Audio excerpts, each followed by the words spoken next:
y'all can't get it together. Do my self check to make sure I can hear myself. Can I hear myself? Yes, no. Hold on. Can I hear myself?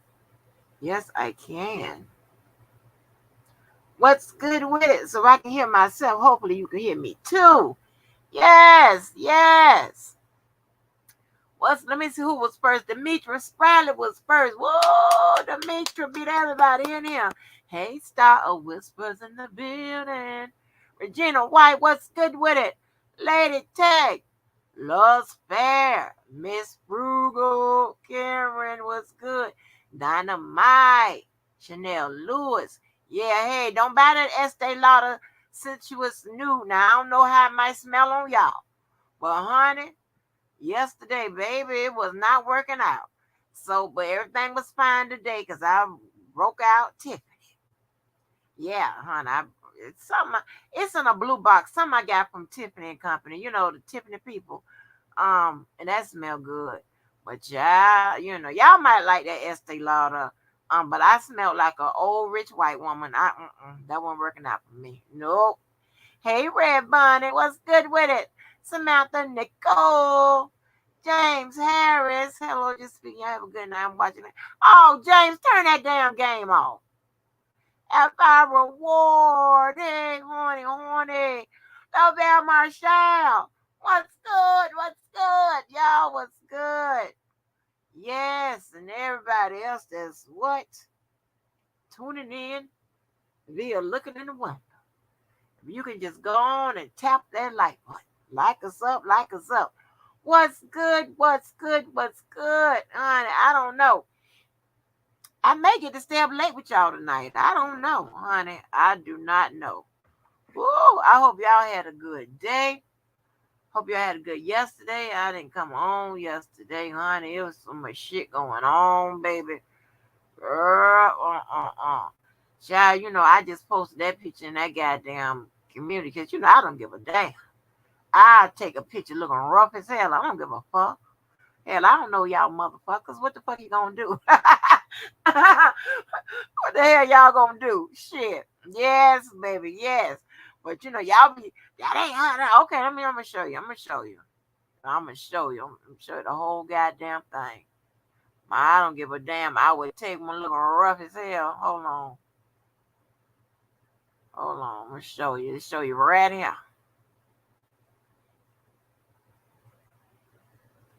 Yeah. That's how I look right now talking to you motherfuckers. Hold on. Did I share the shit? Yeah, there we go. That's me right there looking rough as hell talking to you motherfuckers. I just took it not too long ago. You see the time. Yep, rough as hell looking crazy. I don't give a shit.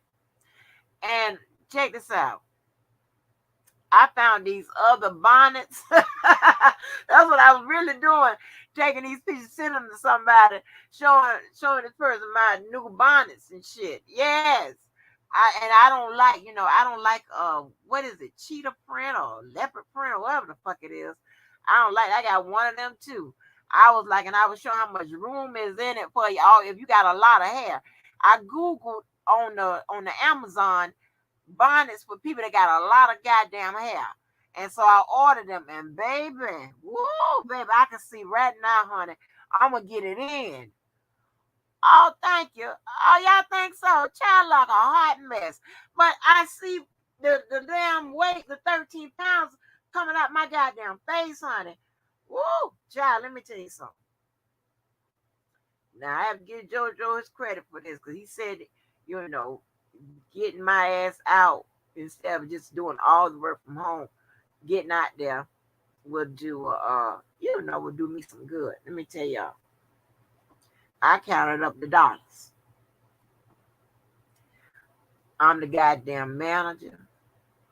It's a new stores that we added.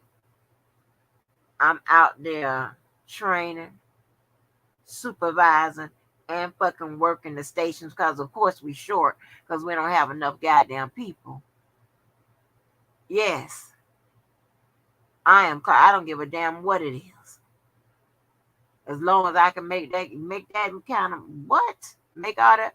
Oh, thank you, Samantha Nicole. Oh, y'all just saying that because y'all over him. Y'all probably said that old ugly bitch. Oh, ugly bitch need to sit it down some goddamn well. Fuck her in that damn bonnet. But yes, honey. And when I tell you them goddamn 13 pounds, now you picture that. Cause listen, I'm not going over there to work out. I'm not doing none of that. And the gym got the enough stuff up in there to work out with. I still got some stuff in the box that you know ain't never been put up and shit.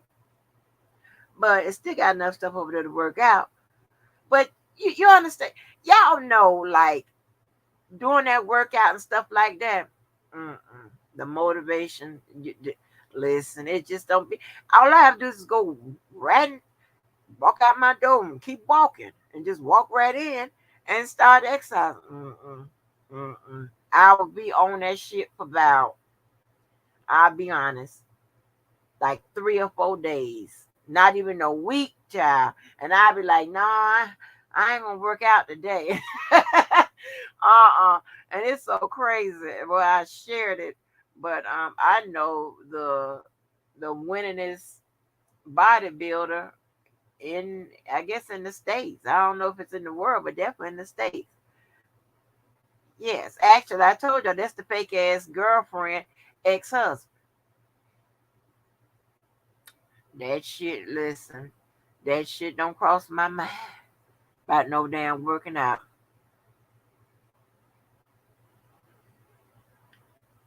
Oh, thank you, Lavelle. Y'all just y'all just playing. Stop making up shit. Y'all ain't gonna block you. Y'all tell the truth. I ain't gonna block your ass. Oh, I ain't gonna block your ass. I'm not gonna block you. But I appreciate that. I appreciate, honey. We at that age where everything else ain't all in place no more. But hey, got to work on it. But honey, listen, I wanted to come on but it was so much shit going on. I'm trying to tell you to get the run when you dealing with marketing. And now I've dealt with corporate management parts, right? That means like marketing, business, legal, whatever. This just one little area this time I'm doing, which is the marketing part. So that means from, the top down to the inventory, down to what is on the floor, down to what the people is giving out, the products the people pushing, whatever it is. If which one of the products was in there? What the people name with the TVs? Oh Lord, Vizzo or some kind of down to I got to go work with them to get their TV shit right. If AT&T want to come in there and do their marketing or whatever, got to get that right.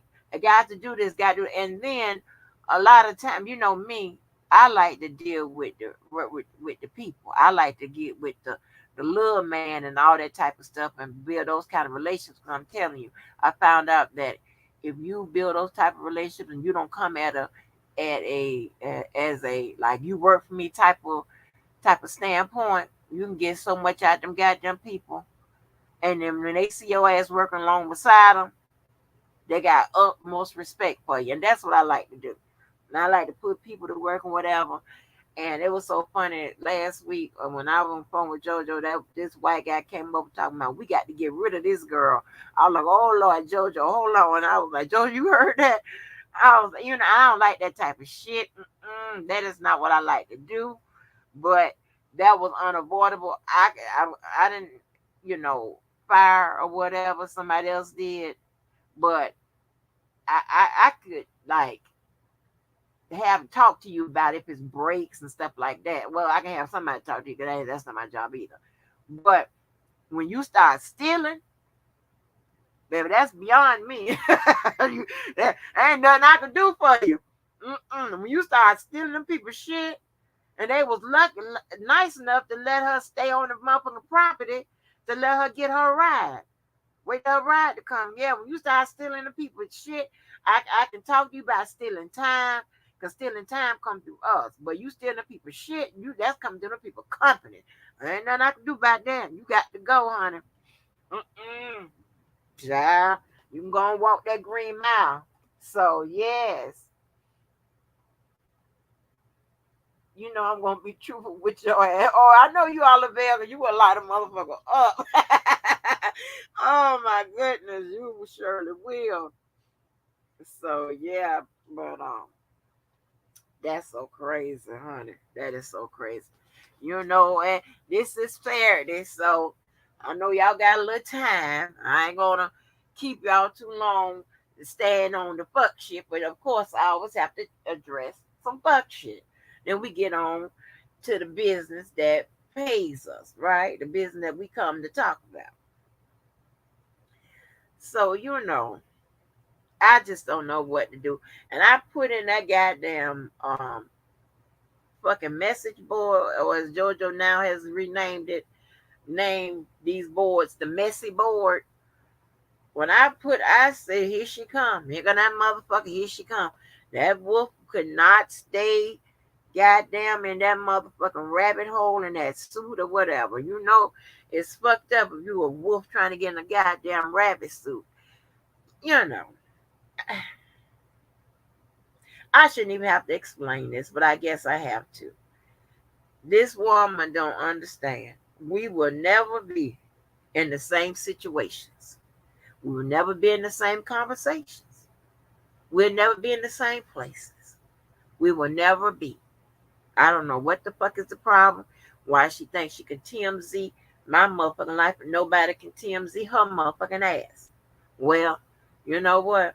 I don't really have time for a bunch of motherfucking bullshit now. I really don't. I'll make time for this motherfucker. Because she want me to go back to critiquing every motherfucking thing she does. And say, that's what the fuck I'm going to do. You say you get it motherfucking wrong, I'm a buzz motherfucking in. Like on one of them talk shows. To correct your motherfucking ass. That's what we going to do. That's what we going to take it to. Because you're going to learn your motherfucking lesson by fucking with people, bitch. Okay, check this out right here. Now, she up there talking about ain't nowhere in the world she'll be somewhere where the box fan is gonna take them an hour and a half to come out here. Bitch, the part for your motherfucking air conditioner or your whole air conditioner can be found at the local motherfucking Home Depot. That's not the case with mine, motherfucker. They had to order the part because it's such a large, it's not a part that they have in. Damn. The people already came out here. And then they had to order a large motherfucking goddamn fucking air conditioner. You see the size of the panel. I know you done seen the house. Everybody else did. So what the fuck? So they had to order it. Then when it came in, they came out and put it in. What the fuck is you talking about? And here's the beauty of the shit. I can grab my motherfucking keys, walk out this door and go to the next. Like I did during the day when it's really hot. And have some air. At night, because I got to come over here and cuss with you motherfuckers, I came back over here. Had a portable AC. So yeah. For a motherfucker, they keep your shit in stock. Them little motherfucker you need. Hell, you ain't got number one motherfucking bathroom. You probably got one vent in that motherfucker. Up there talking about you done had to go to you've been to the classes that teach about the house and the house pole and all. That sound like them motherfucking we just barely made it made the qualifications to buy a house motherfucking type classes. I ain't never been no shit like that. I go to the bank. The fuck is you talking about? And in the house that I'm associated with, them motherfuckers went to the bank. Damn. Tell me turn around. Some bullshit. All this comparison ass shit. But I got you, bitch. You want a comparison? Not a problem. You want a competition? Not a motherfucking problem. You click that motherfucking live. You get that motherfucking lost shit straight. You wrong. You get that shit into that motherfucking shit. I promise you. I'll be taking notes on your mother just like you do me, motherfucker. And then I'm gonna show you. You gonna leave me the fuck alone once and motherfucking for all. God damn it. You aggravating as fuck. Any bitch, I gotta argue with a motherfucker that don't even know the name of their grandkids and shit. Yeah, then the baby just come, according to you. The fuck don't know the name of their grandkids. Gonna show up to that damn baby party today with one little old motherfucking gift. I was like, oh man. Man, they should put your ass out. They should put your ass out. They should have told you the party was tomorrow and shit. Your motherfucking ass. Hell no. Boy, that's a goddamn shame. I swear, girl, leave me the fuck alone. I just cannot believe you want to compete by some motherfucking air conditioning and all this motherfucking bullshit. Talking about you didn't want to extend or to buy a house, all this. Well, okay, well, that's your problem. Those are your situations. I had it. God damn. Shit. I ain't never seen you don't call somebody a motherfucking thought. Motherfucker, you are a failed thought. I've seen with my own motherfucking eyes. Motherfuckers that you done try to come after and shit. And them niggas apparently said no thank you. And went and found them somebody else on the internet from the R. Kelly sector. What the fuck? I can't spend a lot of time because you so pitiful. Just your ass on. God damn. Get your motherfucking ass on. I'm talking about how they had to come out here. My shit broke over a weekend. Then the people had to make an appointment. The motherfuckers came out. Had to order the goddamn shit, whether I wanted repair or motherfucking fix. And luckily, the motherfuckers in this chat knew when I was gonna get it what you call a new unit anyway, because that's what I do. I'm gonna tell you about me. I can see the goddamn in my car, I can see where it says the tire flat and what. Don't even worry about it. I don't want no air. I want new tires.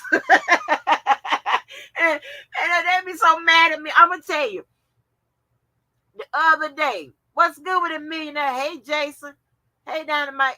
I'm tell you the other day, back what it was a couple weeks ago.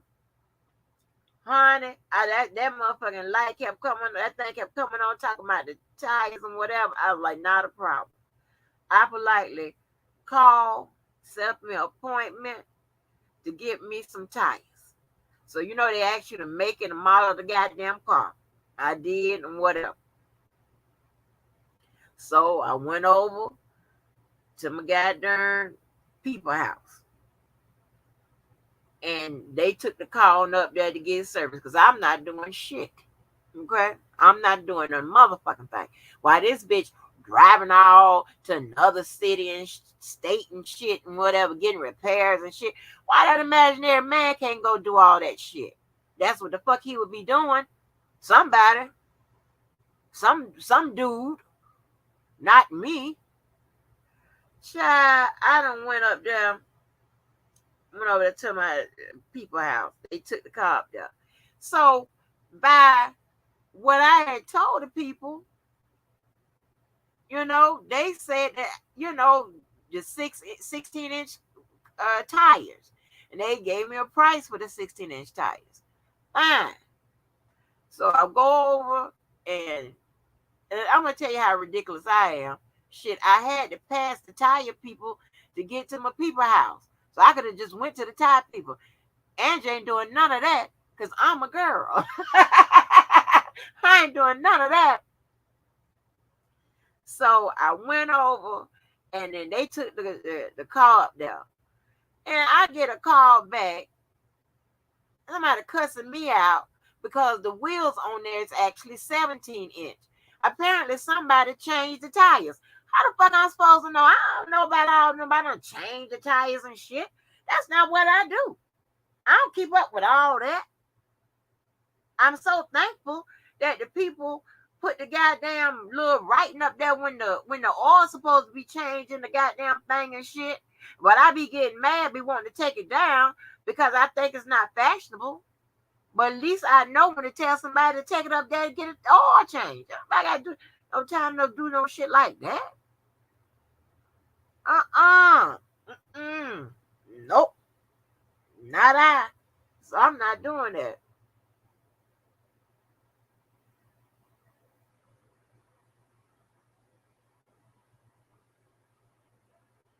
Wait a minute now. I know. Wait a minute now. You talking about? Wait a minute. I did get the new AC, a brand new one. But wait a minute. You talking about some mandate a serious? Lavelle. I don't know what no serious system is, but I'm gonna tell you what I'm gonna do. I'm gonna write it down and ask a dude. Sear system, not a problem, and I will give you that. I get that answer back real quick. Matter of fact, I might make it. Let me see if I can call me somebody right now. You talking about a goddamn seal system. You can't harm me. Hold on. Let me see. Hold on. Let me see. Let me show you how this works out. See if I can get somebody on the line tonight. You talking about a seer system. I don't know what the fuck that is. That's man talk. I know when I need to get. God damn. Let me see if I can find me somebody about some seal system. Oh, hold on. I know who I can go. Oh, let me see if I can get this person. Motherfucking seal system. Think you throwing me off, Lavelle. Not today, baby. See if I can get this person.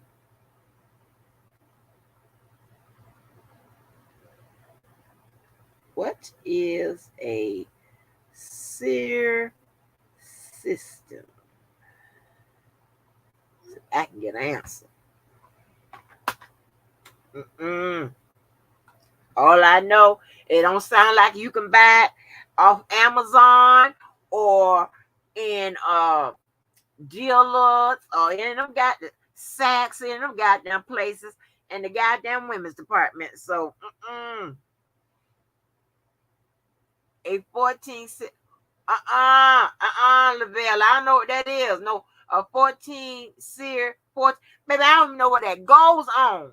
Listen, that old crazy ass woman over there talking about I can do this. I can. Yes, lady, you already motherfucking on TMZ docs my motherfucking shit. You already know I got 5 degrees, and ain't none of them in that whatever Lavelle is talking about. Okay, I don't even know where none of that goes. Shit, you talking about seal state? I don't know how to do none of that. Let me pull up. I know this is gonna be repeat, right? But we got to get our alphabets together around here. We got to get this straight around here. Now anybody can call they whatever they do on their channel, whatever it is, and that's fine. But you know I'm a little bit technical, and we definitely all don't do the same thing. Although we are yelling out like we're doing the same thing. So let me write it down.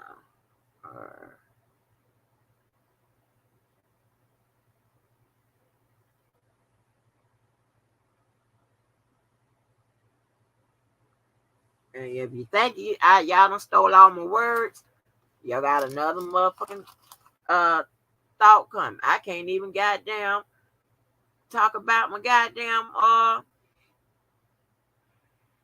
shit that goes into trying to set your life up, you know, for all types of stuff. It's a shame I got to talk like that because these motherfuckers have their pens and papers and shit. And next thing you know, they been unturned. But this shit here, right here, baby, is what? Copyright and trademark. Yes. So you'll be wasting your time. And I will take your ass to the motherfucking cleaners. yeah, so we got to get our alphabets right. We have a lot of people that do RGOs over here, around here, right? That's reading and giving their opinion. All right. Reading and giving your opinion does not require you have any legal knowledge, any psychological training, none of that. A lot of people, most people that don't understand, it really just giving an RGO. That's it. But they will call it something else. They'll call it what I'm going to say next. They will call it an RGB. That's reading and giving a breakdown. You're reading and giving a breakdown. The breakdown means, got to answer. Got to answer. See if this is right. A SEER stands for Seasonal Energy Efficiency Ratio. This is the ratio of the cooling output, wait a minute, of an air conditioner over a typical cooling season. Hold on. Divided by the energy it uses in watts and hours.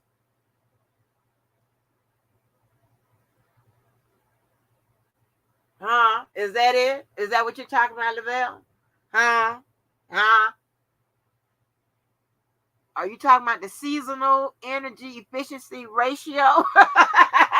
You know, I have no, baby, let me tell you something. I don't know nothing about that shit. You might talk to somebody else, baby.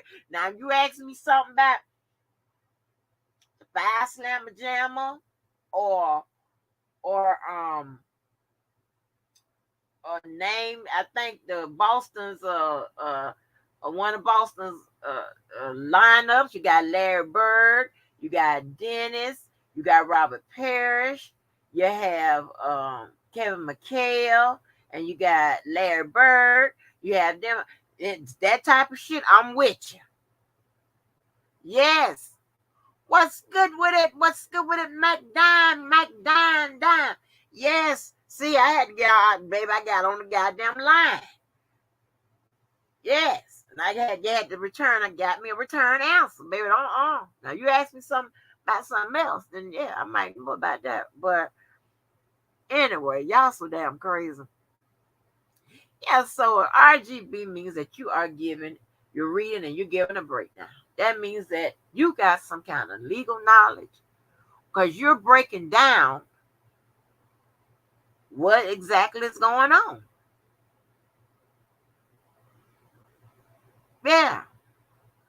So it's really it's not really your opinion anymore. You're really giving a breakdown because you have legal knowledge. You know exactly what the fuck is going on. Then you have RBAs. That's what I title mine. That's reading the breakdown and analysis. So I'm reading it, I'm breaking it down, and I'm analyzing it. I'm analyzing it for strategies and tactics and shit. Yeah.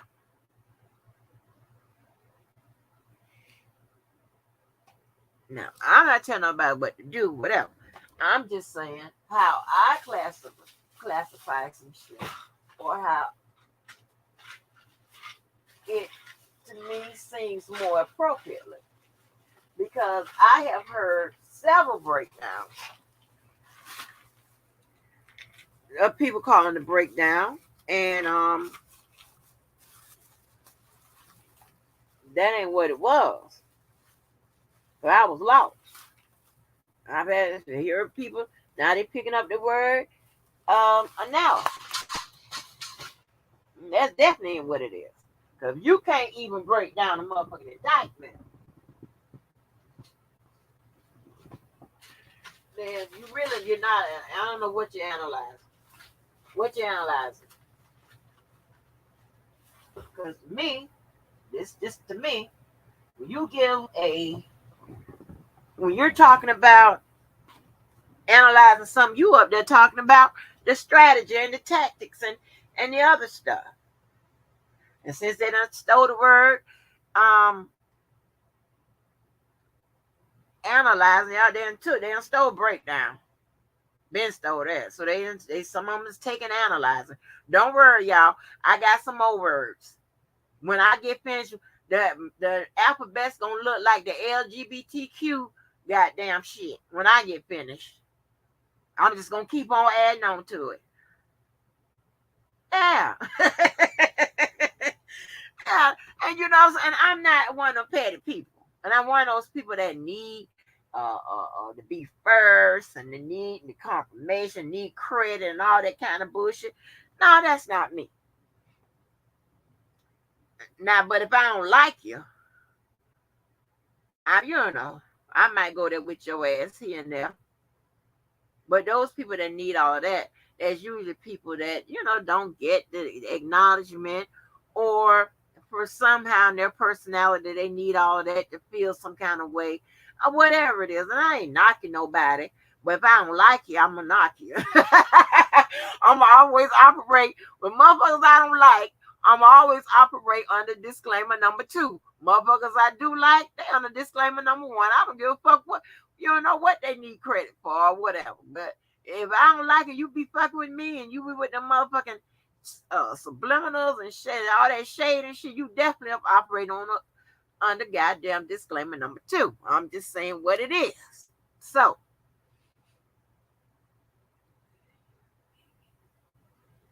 oh, in other words, it costs you pennies to run. You made me feel. Yeah, yes. I am baby big head. You most definitely. You right about that. Shit. At least it's shaped right. Shit. Hell. At least it ain't all fucked up shape. Some people right here got. I don't know what the fuck is going on with the goddamn big head. Yes, but Lavelle, I'm trying. That's how it works. You're not gonna ask me no dude question and think you're gonna get a dude question from a girl. I know I be talking rough and all this stuff, but listen, I ain't good for shit, but thinking and whatever. That type of stuff right there, they tell me just sit there and smile. That's it. No, you got to do that. Just smile, baby. Just okay. Me. Don't ask me nothing. That's out of my wheelhouse. Ain't shit. Yeah. So then Lavelle, I still don't. Between the two of y'all, my answer I just got, it just came in, and I still don't know what I'm supposed to do with that information. What the fuck you want me to do with that? So anyway, yeah. So it's a lot of shit be going on, and I wasn't gonna say this, but I may or may not. It all depends on how I feel. I may go into it, I may not. But then then now I got somebody with my likeness in their mouth. Now I'm using the term my likeness in their mouth. That's another way of saying the subliminals and the shade. I said I really don't want to go there. But this person seemed like they are sane, so it'll be a 1 or 2 off. It won't be no 2 or 3 year long bullshit because motherfuckers insane and crazy. It's some people that you can exchange a couple words with, whatever, and that shit be done because they are stable. But as you see, some motherfuckers that make it a lifelong passion, like, because they are unstable. It ain't that serious. If the girl I done stabbed and got all the cuts and shits all around there on their ass in 2022, if her and I are good and are friends, I even called her on one of my lives, then a motherfucker that I ain't never met should be okay.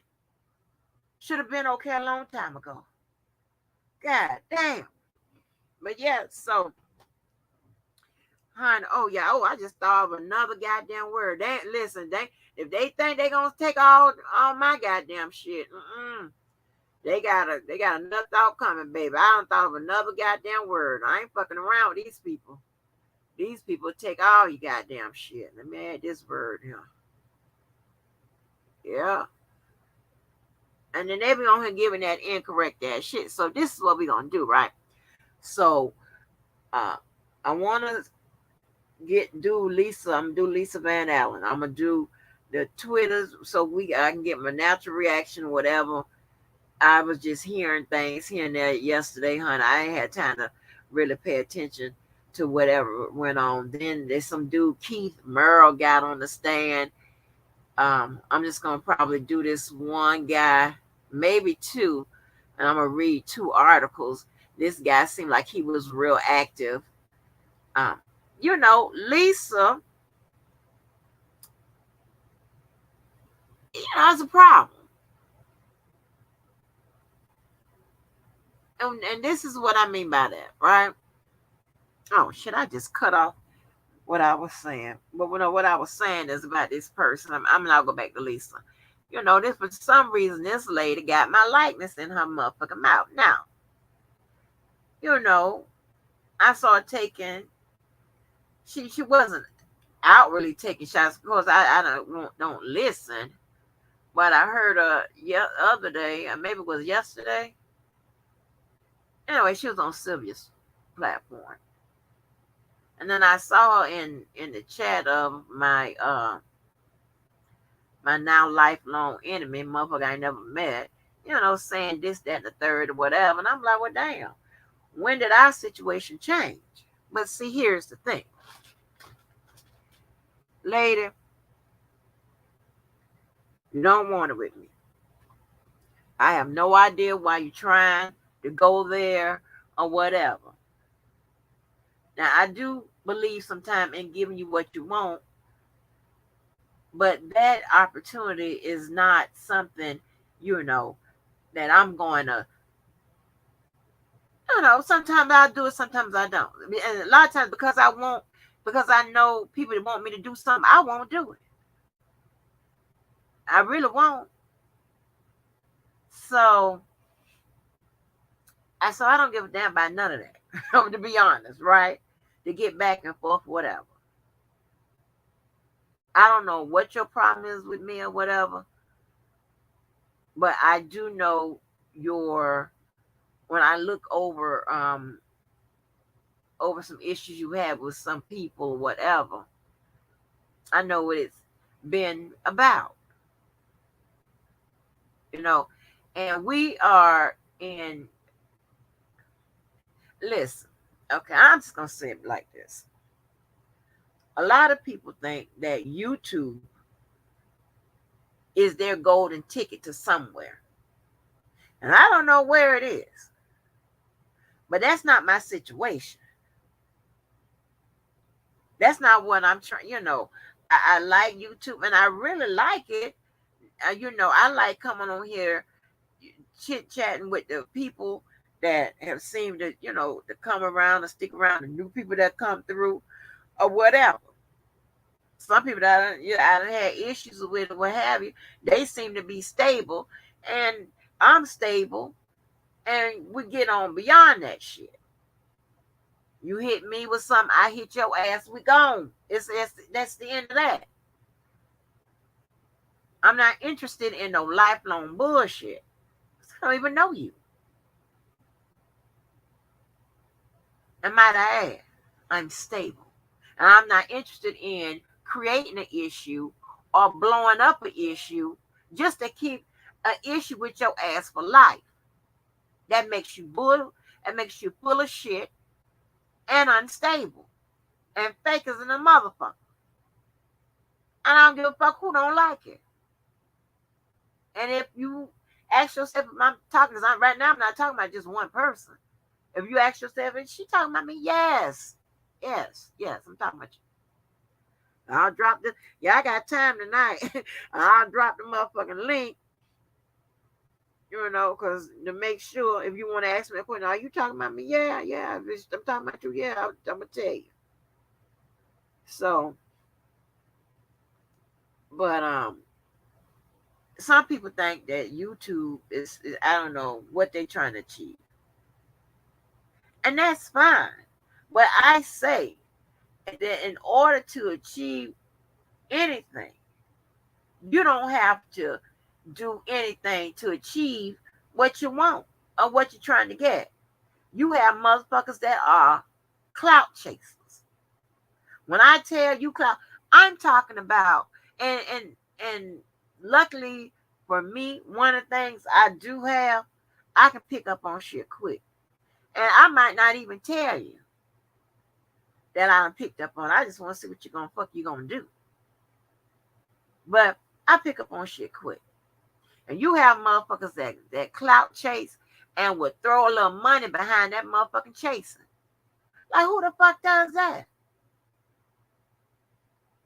I don't understand how this clout chasing shit works. But I definitely don't understand why you would put some money behind that motherfucker. Those the clout chasing don't work. We've seen that.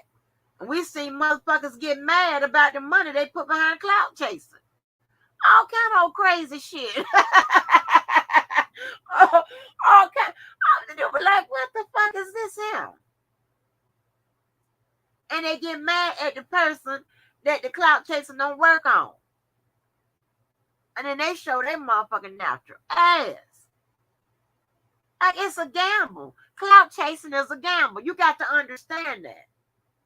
If you're going to clout chase, you got to understand that it might not work all the time. You know, so you need to have a backup plan and shit. Hell. Like shit, kidnap the motherfucker like they did Vanity in goddamn Last Dragon and shit and see if that shit worked. I don't know. But damn. So we seen that. We seen people that think that they should be able to tell you what to do because they are the self-proclaimed and when I talk about this, I'm not talking about Dana, but they claim they are the self-proclaimed leader of the R. Kelly sector. Or you need to follow what they said, or all this type of bullshit, and you need to like who they like and don't like who they don't like, and all this bullshit. I don't know how this works out. But all I'm saying, man, keep that motherfucking shit rolling. Roll the fuck to the left or roll the fuck to the right. I ain't never had no motherfucking nothing to say about your motherfucking ass, but that could change. Don't put my likeness in your motherfucking mouth. Because when you talk about neutral, a person, I'm probably one of the most recognized neutral person around here when it comes to this bullshit. I know you might not believe it, but sometimes my professionalism does kick in. It still resounds. It still remains in me. There ain't too many lawyers that have come out here to pick us and pick the side when they're delivering the information.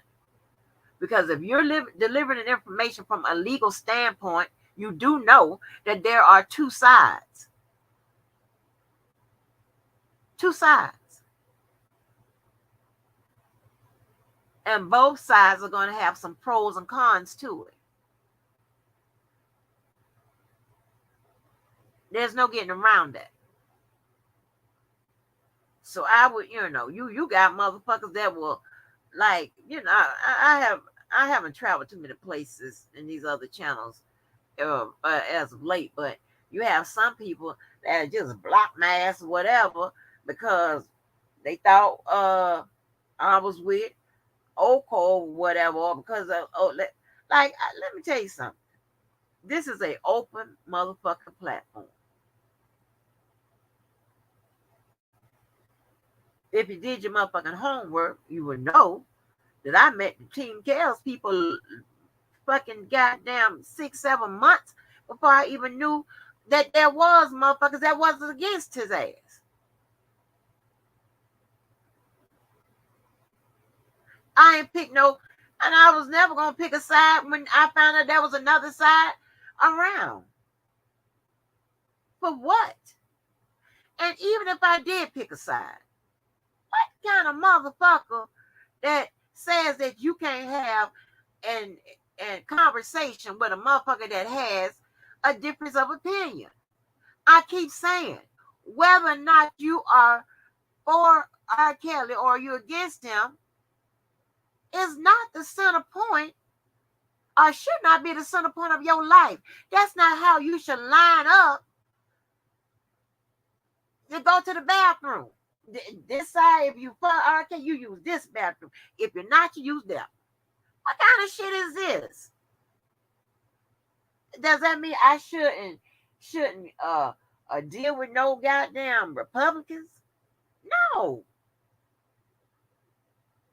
It's absolutely unbelievable. I could see if I was out here slandering R. Kelly or slandering the accusers and something, you might have a point. But even if I was, do that still mean that I can't have a conversation with somebody with an opposite opinion about the shit? No. I'm not trying to support no motherfucking body. I ain't gave one dime to support either side. Not one. I don't have no free R. Kelly shirts and or free the accuser shirts. I ain't brought no books. I don't know none of them. The only thing I say is nobody has told the truth on either side.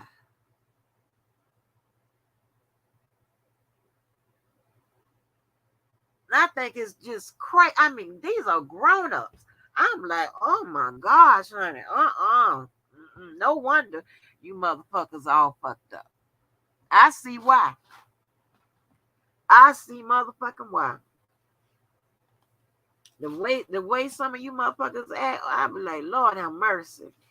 I'm trying to tell you, I don't know if I'm gonna be one of the ones that's gonna still be around him when all of this shit concludes.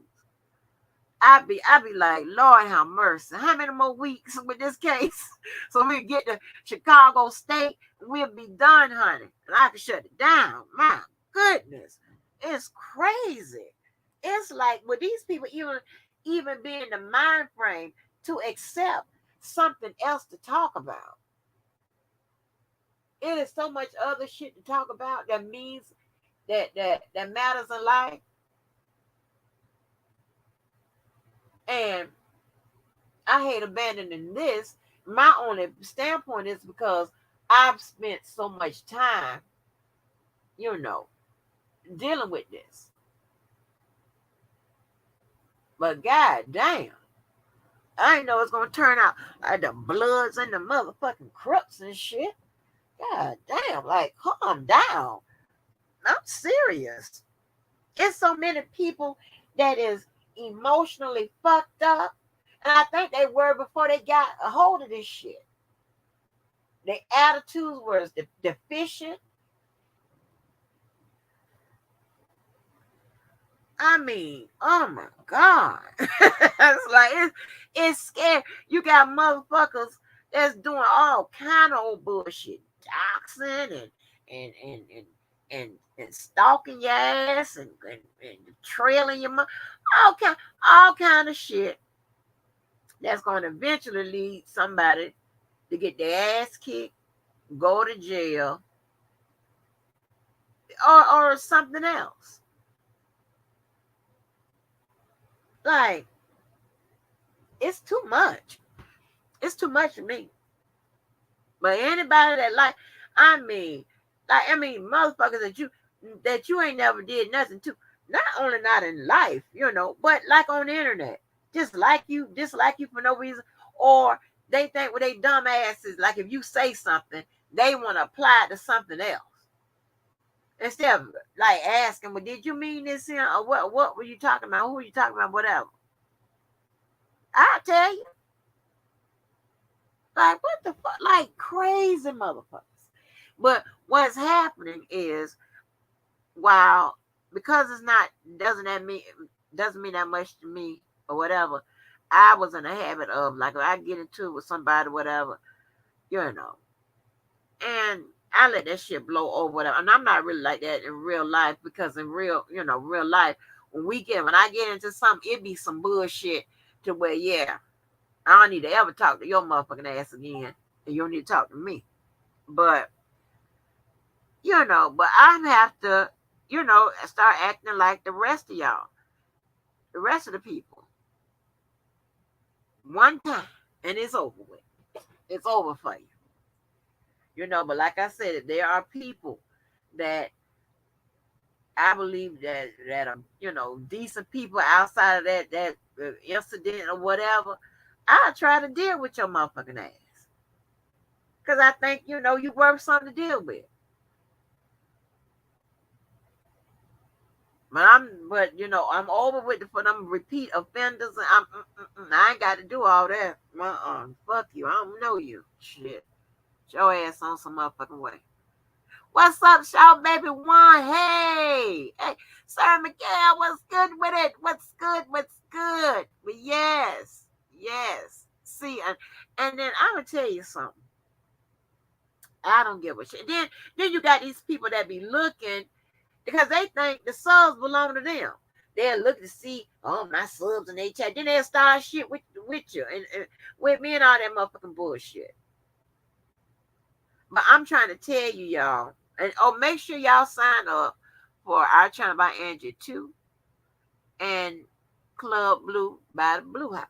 Make sure you sign up for our channel by Angie 2. That's where a lot of shit will be addressed. Now, you know what? It's some motherfuckers that fuck with me and I ain't respond. But that don't mean I'm not. So I don't want to hear that shit. I don't want to hear that. But remember when you did and I ain't respond. Everybody want to be a tick for tat motherfucker. People here with them memes and shit. Well, I got some memes for your motherfucking ass. You just ain't seen them yet. So make sure, I don't want to hear a motherfucking thing. I don't give a fuck if I don't get to your ass till Christmas. Your ass will be gotten too. I'm not fucking around with you motherfuckers. No more. I've been nice and motherfucking understand. And I'm tired. Shit. Hell. You see my goddamn, y'all want to see my bonnet picture again? This is me tired of you motherfuckers. Hold on. Where's my bonnet picture? Hold on. Let me put my bonnet picture back up here. I'm sick of you motherfuckers. It's goddamn annoying. Yeah, you goddamn annoying as hell. You're crazy. But I'm going to get right to you, mother, because I'm a woman of my goddamn word. If I ask you to leave me alone and you don't, okay. How I deal with your motherfucking ass is how I deal with you. If I said I was going to get you, your ass, I am. Some of them EBT cards, all that shit. I just got to get to it. Oh, boy, wait a minute. I'm just tripping tonight. But hold on, where's my goddamn bonnet hat? Bonnet picture. But anyway, so it's too many of us that we can't do no better than what we do, and I put myself in that same category. That's all I be trying to do. I be looking to make improvement to myself, right? Because honey, I believe in that goddamn perfection. I know. Listen, but it is what it is. So I be trying to achieve what I consider perfection for me, not nobody else. Of course, I know we can't be perfect. You'll have some stupid motherfucker be hollering about, ain't nobody perfect. Duh, I know that. That's not what I said. If you listen, I said perfect to me. That's what I mean, to me. And if people don't think that perfection is something that they should aim for, okay, it ain't got nothing to do with me. But that's why, sometimes when you try to put a chair together, or table together, you might end up with 4 or 5 screws still on the floor. And then you might say, oh, okay, well, and then you might tap on it and think it's sturdy. And then time somebody try to play cards on the motherfucker, the cards and all that shit gonna fall down because you live your life, all whimsical and shit like that. So hey, where is the damn picture? Hold on.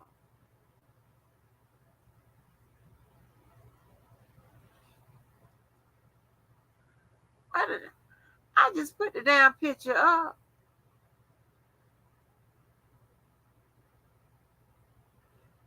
My goddamn, I got another bonnet picture too. Hold on. Oh, here go the bonnet picture.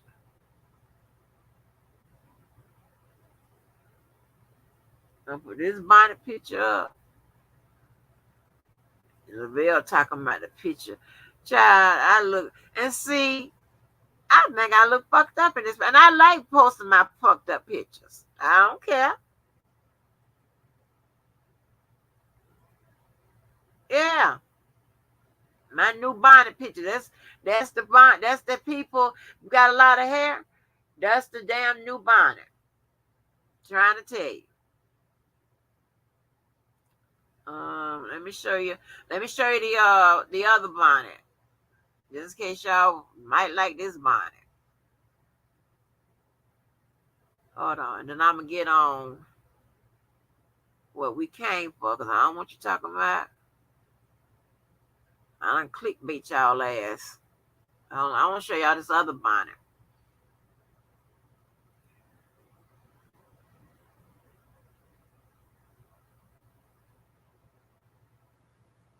And Lavelle, Lavelle, you got manners and stuff. You do stuff right, or you talking about no disrespect to Georgia. And so that's what I'm talking about. Like, we don't have these type of people around here to give the people compliments or say something, whatever, and say no disrespect or whatever. You have these motherfuckers in here be trying to goddamn encourage all kind of bullshit. Like, I don't know what all that kind of shit. All that type of shit like that sends signals to me about that person, but it also tells me that they never got their ass beat. And at that point, it don't be about the man or the woman, whatever. It be about your motherfucking participation. That's what it be about. I have to cuss your ass. I would never do no shit like that. I'm gonna show y'all the other bonnet.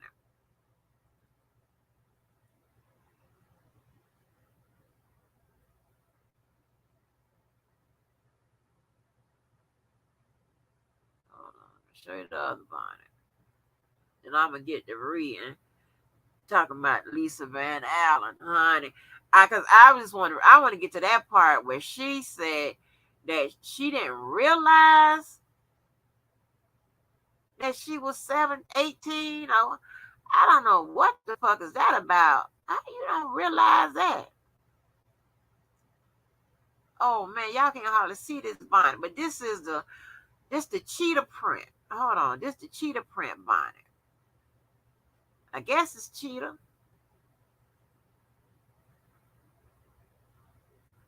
This the cheetah print bonnet. Y'all can't hardly see it though. Y'all see it right there? That's the cheetah print bonnet. That's me looking like a goddamn fool. Ready to bed.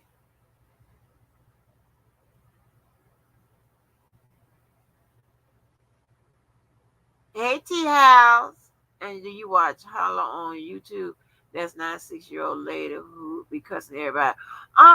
No. Hey Chi Town OG.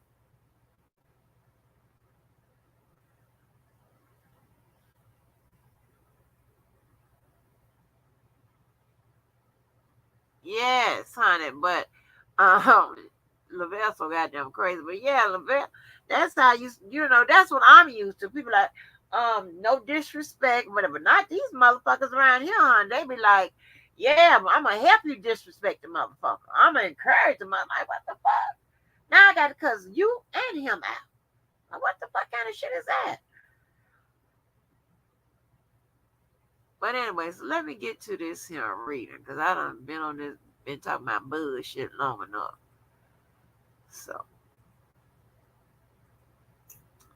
So Dave Burns seemed to do a lot of tweeting yesterday. So I want to start with him.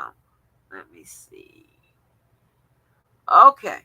It says Bonjean getting into Van Allen's willing participation in several of R. Kelly's tours and music videos. Bonjean is playing a snippet of Kelly's video I Wish, in which Van Allen identifies herself braiding Kelly's hair. So we do remember that. And it says Van Allen denied.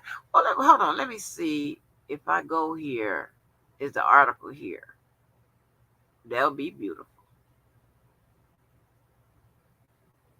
There's an R. Kelly article there at Courthouse News where it's all put together.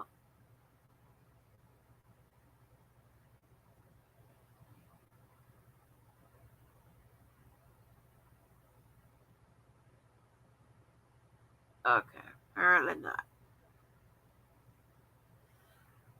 Okay, it says Van Allen denies lying to investigators about when she met R. Kelly, as she says she based her recollection of events off the weather, but she doesn't deny her words in the interview transcript Bonjean produced. Child.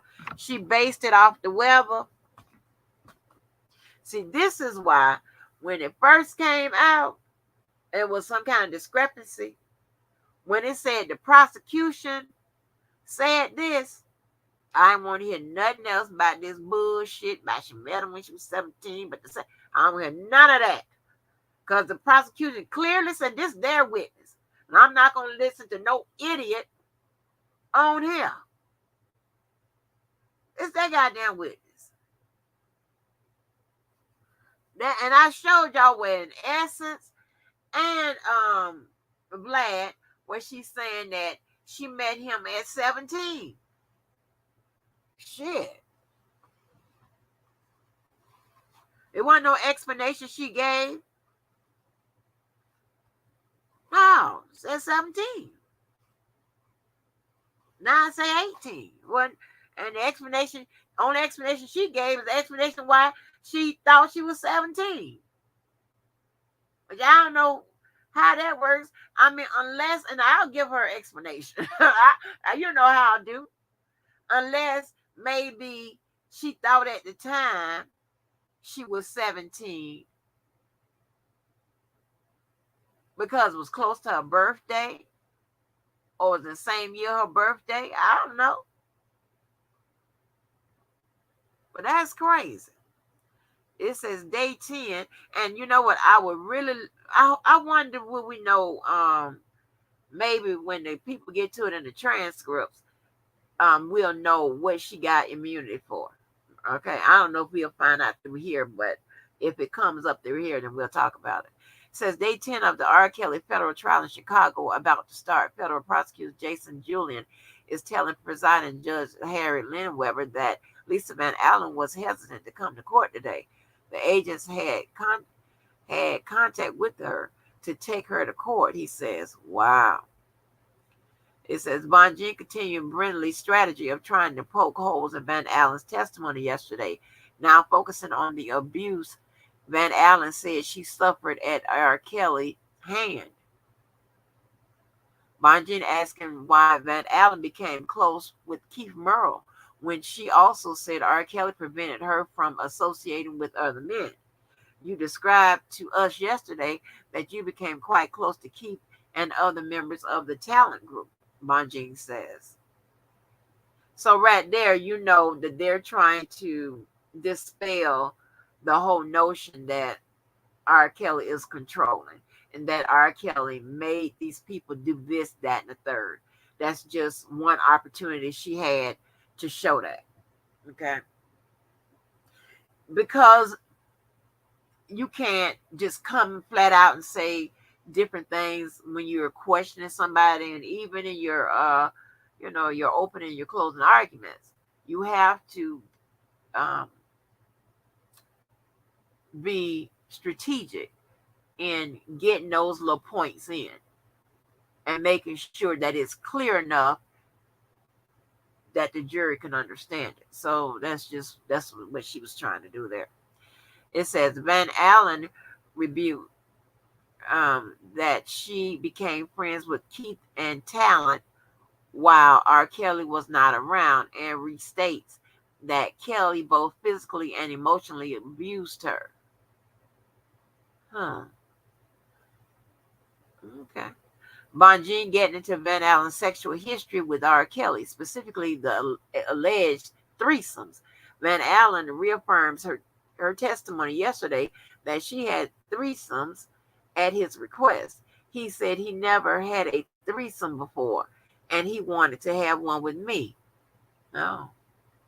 Bonjean bringing up Van Allen's relationship to Jane. Now, Van Allen says she can't remember exactly when she met Jane, but she believes it was when R. Kelly allegedly brought them together for their first threesome.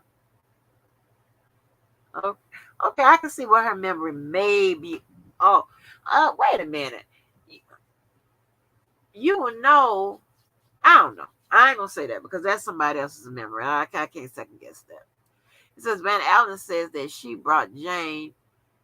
She thought Jane was 16 when they met, and that she didn't think it was wrong to have a threesome with her at the time because I have friends that age. Van Allen said she learned Jane was actually 14 during their first threesome 2 years later. Their first threesome 2 years later. Oh, okay.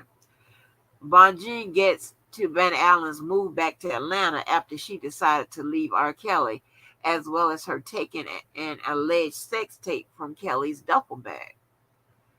Bonjean disputes whether Van Allen was looking for a specific sex tape featuring herself, R. Kelly, and Jane, or if she was simply looking for a tape on which she was featured. I do not I I do know I wanted a tape with me on it, Van Allen says. Now you know what? That little exchange made me question some things. What made me think, right? Because now we get a different view of Lisa, right? So we don't know if she was taking a tape to maybe extort him, because like why would because you got to think that maybe there are several tapes with you on it. Why would you sit up there and go through? I mean, why you didn't take more tapes with you on it? You know what I'm saying? If you didn't want tapes out with you on it, then you would have sat there and tried to take more. Cause I don't know if she took more or whatever. So I may be jumping the gun. You'd have taken more. But if you wanted one tape, then that could have been used to extort them, try to extort them, or something else. So that answer is a little incomplete, right? And now we got a different view of her than you know. But just keep in mind though, if this stuff, if what she alleges, the emotional and physical abuse, and the request to do these threesomes with people underage, whatever, then that by nature would make her an alleged victim. All right, that by just the nature of that, whatever you think about her, that would, by the law, that would still make her a victim. And that's not only by the law, that's also by psychology, right? It would make her a victim. What else? What else I can say at this point? But let's keep going.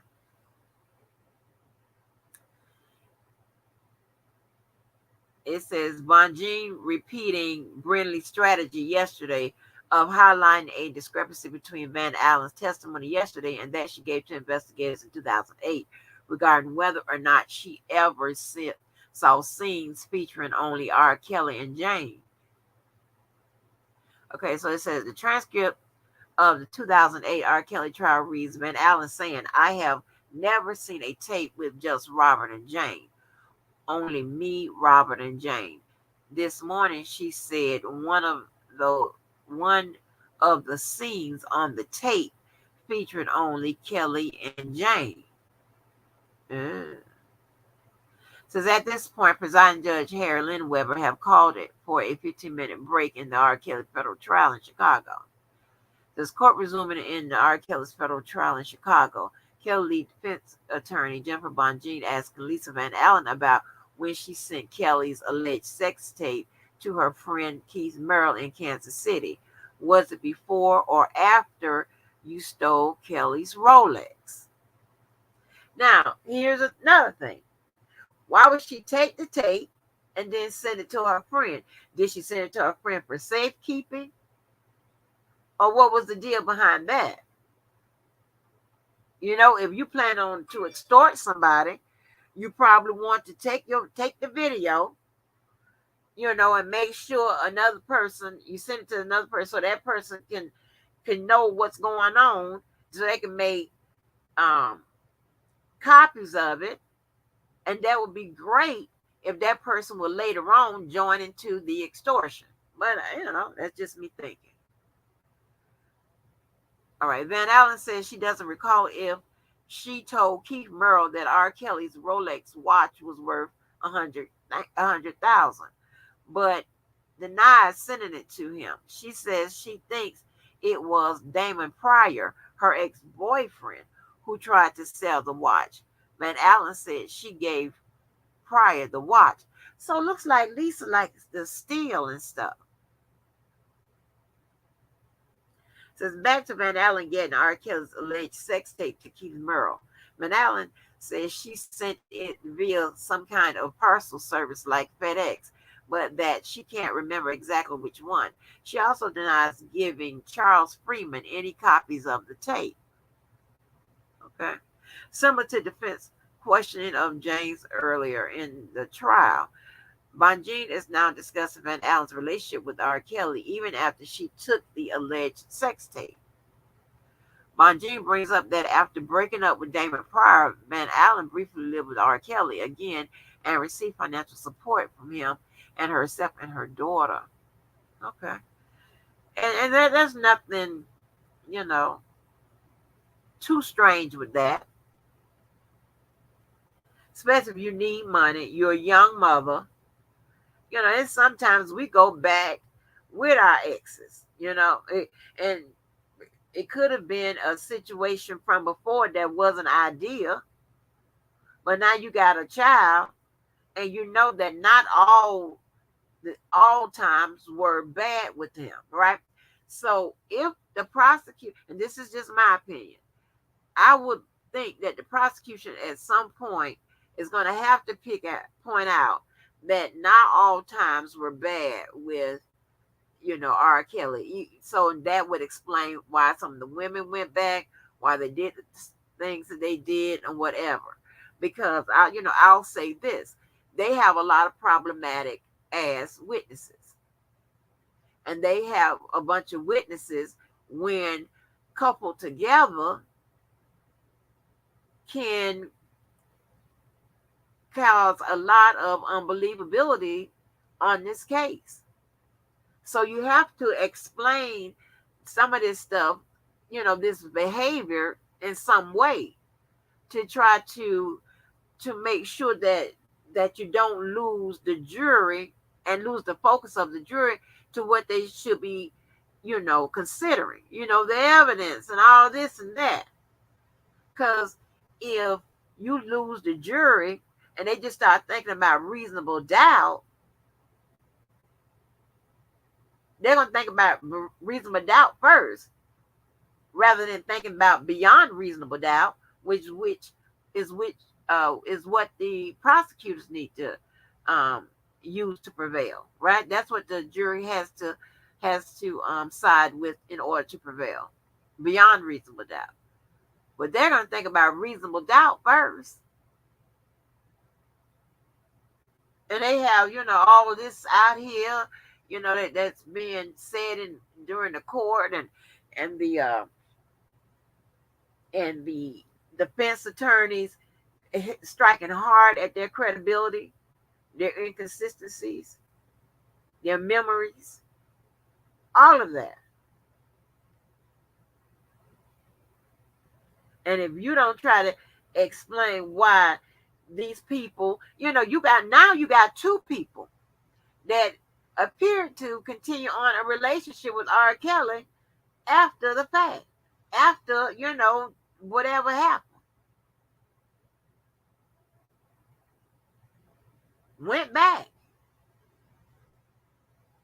You got to explain something to them people. So this is nowhere near a slam dunk case. And this is crazy.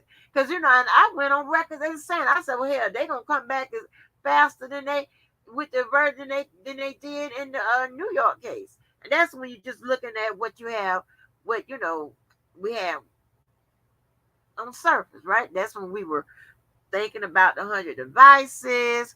We, thinking about these videos, these 4 videos, and all this type of stuff, right?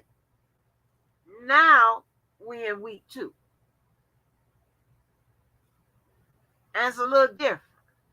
I ain't saying it's still not going to end up in a conviction. I'm not saying that. But what I'm saying is the road to get to that conviction, it looks like it's a lot harder. And a lot more work has to be done on the prosecution side. So they were all cavalier and kept saying, well, we're not going to talk about Aaliyah. We're not going to talk about this. We're not going to talk about that, whatever, because they thought what they had was sufficient, right? I don't know. They could have sat back and miscalculated. Now, unless they got some other shit that is going to be, okay, now they're bringing it home type of shit. I don't know. But so far, they got a whole bunch of problematic ass witnesses that done some fuck shit. And I don't know if the prosecutors would do a good enough job to connect R. Kelly directly to these people, because as the problems with these witnesses continue to grow and fester, and if somebody else get up there with the bullshit that was connected to this conspiracy and all this and whatever, you're going to have to show that R. Kelly played a major role in this shit. He is deeply connected. Instead of just hanging out in the outskirts hollering about, well, deal with McDavid or deal with June Brown. If that's R. Kelly's only words, then, I mean, I don't know. But I don't have the power. I'm just saying. So it says, now into specifics of who had the alleged sex tape and when. Mangine asking why Van Allen went to R. Kelly after learning a tape had leaked rather than going to law enforcement. Van Allen said she didn't want to get Kelly in trouble, that she still cared for him. Okay, well, that's a good answer and a believable answer. And the prosecution can piggyback off that. Say a lot of these women still care for him. A lot of his, also, they can do this. They can jump slick with it and say a lot of the people that were involved in this alleged conspiracy and all of this cared very deeply for R. Kelly. They cared about his superstar. They cared about his well-being. They wanted to make sure, that he didn't get in trouble. So their judgment wasn't the best at times.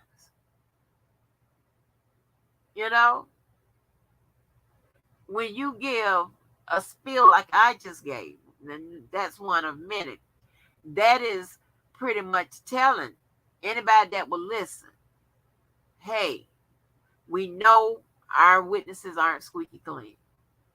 We know they've done some things. I'm kind of telling you a softball reason why they did it, so you can understand their psyche at the time that they allegedly did it, as well as I'm trying to, the integrity in the case.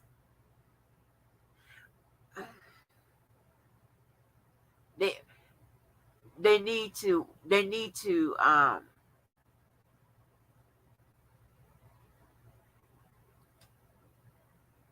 They need to do something with the integrity of the case. When I say integrity, I'm talking about on a whole bunch of fronts. Integrity, one, because they got Jabo over there casting doubt over the prosecution whole interaction, and like, why they even brought the case, and they ain't right, and it's some fishy going on. They're gonna have to um to protect the integrity of the case on that front, as well as protect the integrity of those people, right? Why they, make them seem like they are being noble now, because back then they didn't do the right thing. Now they're doing the right thing, thereby trying to protect their integrity. Okay, and so when I get finished reading, I'll come around and see if y'all understood all of that.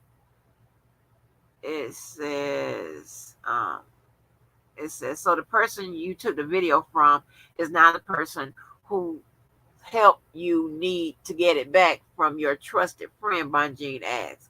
But Allen affirms, saying she thinks Merrill no longer had the tape as of 2007. Van Allen adds that she thought R. Kelly would have the most to lose, which is another reason she sought his help in recovering the alleged tape. Now, wait a minute. So the person you took the video from is now the person whose help you need to get it back from your trusted friend, Bonjean says. Van Allen affirms, saying she thinks Merrill no longer had the tape. Van Allen adds she thought R. Kelly would have the most to lose, which is another reason she thought to get his help. Oh, I don't know about that making sense. Says Bonjean accuses Van Allen of trying to get money out of R. Kelly in recovering the tape. It's all about the money. It doesn't make sense unless it's about the money, she says. Van Allen denies, saying she just didn't want a sex tape of her or a minor out there.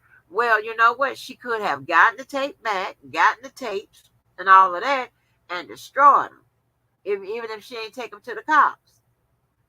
Or sent them somewhere for safekeeping, and not even, try um to get some money out the deal or whatever. Now, I say that because I can't remember whether or not how it was discovered that she had something to do with tape. Did they make a phone call, alleged phone call to R. Kelly and them saying, hey, we got the tape and we need $100,000 to get it to, or how that transpired. I don't know how, if anybody remembers, does R. Kelly know that, how he found out that people, that Van Allen them had the tape and they need the money back or whatever. If anybody knows, when I get around there, I'll try to look for the answer. It said, did you tell Merle if he came to Chicago, he would get money? Bonjean asked. Van Allen says she thinks money was part of her discussion with Merle, but denies it was her prime motivator. Bonjean asks when was the last time she contacted Merle since R. Kelly's sex trafficking conviction. Van Allen says she is. Van Allen says she isn't sure. Oh wow. Bonjean now showing the courtroom Facebook messages between Merle and Van Allen. Bonjean says they're from October 2008, but also from October 2018. I'm not sure which one is the misstatement. Oh. In the messages, Van Allen tells Merle that R. Kelly's former manager and current co-defendant Darryl McDavid said he should have murked her, i.e. killed her. Bonjean continuing through the messages between Van Allen and Merle. Merle, trying to confirm Van Allen's identity, asks her what happened at Harrah's casino. Sex was Van Allen's reply. Bonjean also brings up messages mentioning sex acts between the two, which prosecution objects for relevance. Right. Van Allen, through these messages, was trying to get in contact with contact with Charles Freeman, who allegedly found an R. Kelly sex tape in Atlanta. Van Allen says she did not trust Freeman because she does not know him enough to trust him. Moving on from the messages, Bonjean now directly accusing Van Allen of trying to extort R. Kelly for money with the woman named Adelina in 2002. Van Allen scoffs at the suggestion. Why would I do that? With that, Bonjean concludes her cross-examination. Prosecutor Jason Julian returned for a brief redirect questioning of Van Allen. Julian asks if Van Allen had once mistakenly thought the Home Alone video shoot occurred in late 1997, but then later realized it was in fact 1998. Van Allen affirms. Okay, so that was a question where he's trying to, you know, right her wrongs, right? You know, you don't want the jury, the last thing the jury hears is that the person that's on the stand told lies, whether it was then, now, whatever. So they were trying to, have a systematic approach as to how they go by and try to straighten it up. They straighten it up through the questioning, right? They're asking her, right? They could easily do it in closing. Well, she thought it was, speak on her behalf, but it's better to let the jury hear her correct her own shit and, get it straightened to hear what she thought at the time she was telling the lies or why she told the lies or whatever. Better than leaving it where the defense framed up, because they're not going to put it in a frame where it makes her look good or that her lies were nothing more than malicious and it had something to do with extortion and that she's this horrible person or whatever. So they have to systematically do this in real time. So that's why I tell you, it's a very hard job, both sides. Julian, like many attorneys before him, accidentally uses Jane's real name while questioning Van Allen about their alleged threesome sex tapes. Reading from Van Allen's testimony in R. Kelly's 2008 trial, Julian has Van Allen saying that the first thing that occurred when she had her alleged threesome with R. Kelly and Jane was Robert set up his video camera. Okay. Defense objects for this line of questioning not being responsive. This wasn't the impeachment, Bonjean says. Julian rebuts it. It is responsive. Lineweber tells Julian to move things along, as this was all mentioned in direct examination. Right.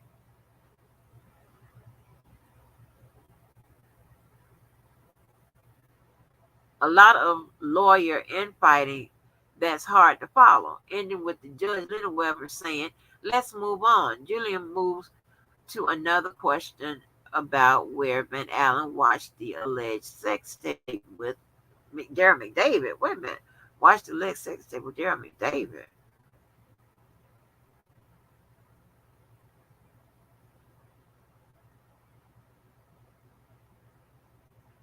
Okay, before prosecution can get any deeper into questioning Rosenblatt, Judge Lineweber calls for an hour lunch break in R. Kelly's federal trial in Chicago. Citing another investigation report leading up to the 2008 trial, Julian brings up that Van Allen said she saw alleged sex tape in a hotel room, corroborating her testimony from yesterday. Defense objects again, which Lineweber sustained.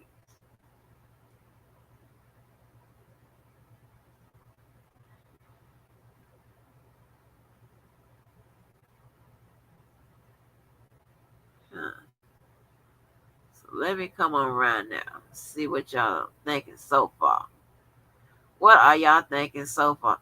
So do y'all remember how Lisa, and I'm gonna ask you this question, I'm gonna come back and get the answer. Do y'all remember because there's so much going on with this case. How R. Kelly found out that Lisa had the tape. Did she contact him, try to get some money about him for that? Or, how did that happen? And I'm going back real quick. I'll be right back.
Lord have mercy. I'm sorry. I had to take that green mile as walk down into that kitchen. I'm so tired. Oh, dumbass girl. It's always got, I ain't want to have a walk a long way to the kitchen. Bitch, shut up. It don't make no damn sense. It's a long way to the kitchen. It's a fucking long way to the kitchen. Damn. Ugh, can't stand motherfuckers like that. Nah. You would be happy to walk a long way to the goddamn kitchen. You have to walk a long way to the goddamn bathroom. You probably do have to walk a long way to the damn bathroom. I ain't doing none of that.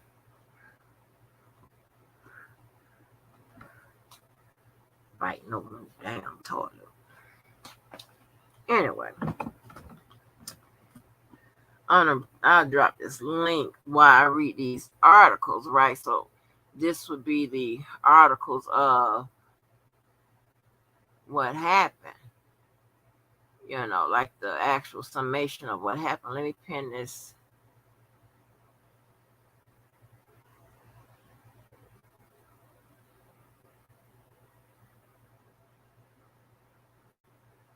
Yes, I mean, I don't remember, and I'm not sure when the readers will get to that. I may just look myself, and I ain't gonna read it.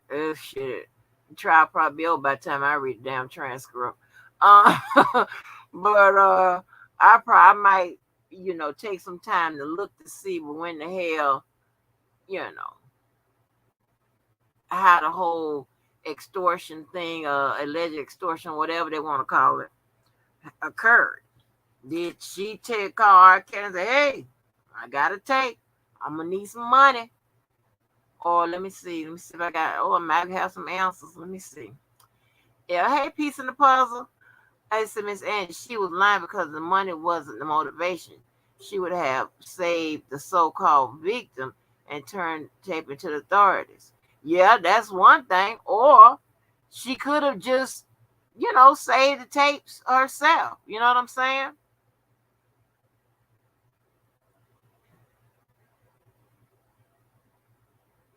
Oh, I went to the restroom and then I ran to the kitchen. I was hauling ass too. Based on the charges, does the testimony support the charge? Based on the charges. Yeah, because you remember, we look at the elements. You remember the prosecution only need to prove the elements. What were the elements? We pull up the indictment. I think it was, some areas with knowingly, this, that, and the third. Lisa is not one of the charged acts, right? She's pretty much cementing that damn conspiracy, obstruction of justice, or whatever part she played in it. That's why her testimony is needed. So her testimony would be needed to, oh yeah, also it would confirm that girl on, that's supposed to be on the tape. So Lisa is needed in for a bunch of those charges. So let me say that. Her testimony would be used to confirm elements on definitely anything relating to minor one in that videotape and that conspiracy obstruction thing, because she was part of it. Oh no, this tape was trying to prevent the public seeing. Yeah, they read her testimony, but I can't listen. Who read her testimony? Because the transcripts for that just came out yesterday and today. Let me look at. Let me put up here. I'll put up here two articles.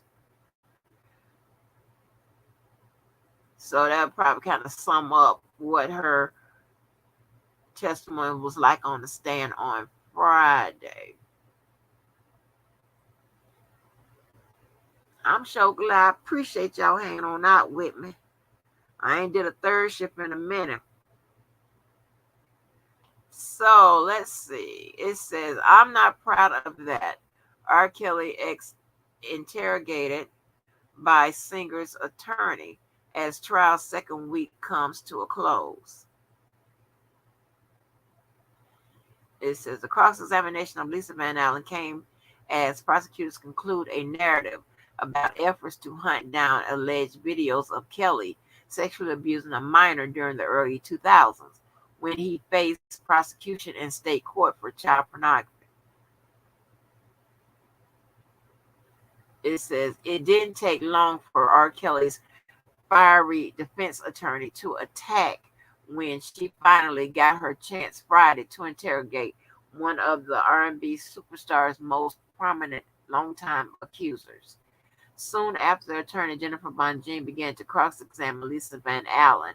Bonjean asked about an underage girl allegedly involved in an on-tape sexual encounter in 1998 with Kelly, then in his 30s, and Van Allen, then 18. Bonjean described the girl to Van Allen as the person you allegedly sexually abused. Van Allen quickly broke down and said, I am not proud of that. I am here to admit my wrongdoing and to hold him accountable for what he has done, Van Allen said, referring to Kelly before her emotions got the best of her. It says, R. Kelly, teller of the tape, reporter Jim Derogatis recounts how it began. Oh, okay. That might be interesting. It says, Bonjean told Van Allen to let me know when you have composed yourself and waited impatiently by the courtroom lectern as Van Allen wiped her eyes with tissues and tried to recover. Oh, wow. Before Van Allen even took the witness stand, prosecutors told the judge in Kelly's latest trial in Chicago that Van Allen had suggested she wouldn't return to the Dirksen federal courthouse. They said federal agents brought Van Allen to the building for Bonjean's questioning. Oh, wow. At least on the stand, Van Allen said, I never said I wasn't coming to court, and added that didn't want to come and not coming are two different things. She said agents have typically brought her to the building. The cross-examination of Van Allen came as prosecutors seemed to be concluding a narrative about efforts to hunt down alleged videos of Kelly sexually abusing a minor during the early 2000s when Kelly faced prosecution in state court for child pornography. Prosecutors say he cheated his way to an acquittal. Let me clear something up. So, I heard a dummy today sit on her live and said that they must have dismissed the case in 2008. Did she say without prejudice? I don't know, because this is what happened when a wolf tried to explain the law. When someone gets acquitted,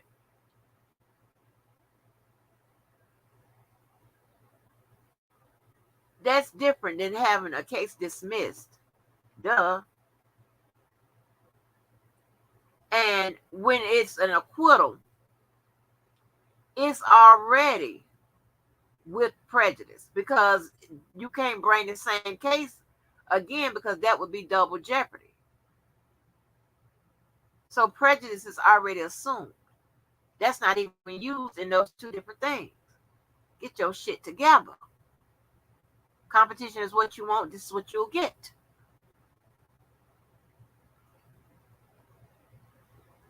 Okay, as I explained before,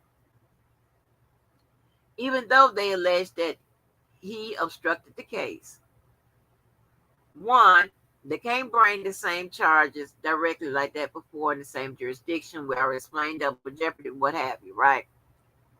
Because for one, it has not been determined that he obstructed the justice. They haven't, I mean, that's what's going on here now.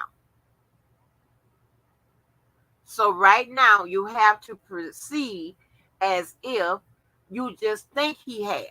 Remember, an indictment is all allegations. It hasn't been proven yet. So that's one chief way that you know they couldn't bring the same charges or whatever, and it got nothing to do with prejudice and all of that crazy shit. It had nothing to do with it. He got an acquittal. Prejudice is already assumed. Because once somebody gets acquitted, can't be tried for the same charge, technically.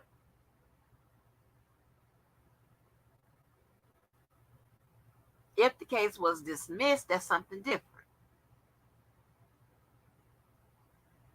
But anybody that's dealing with paperwork and the law and all of this should know that. That's basic.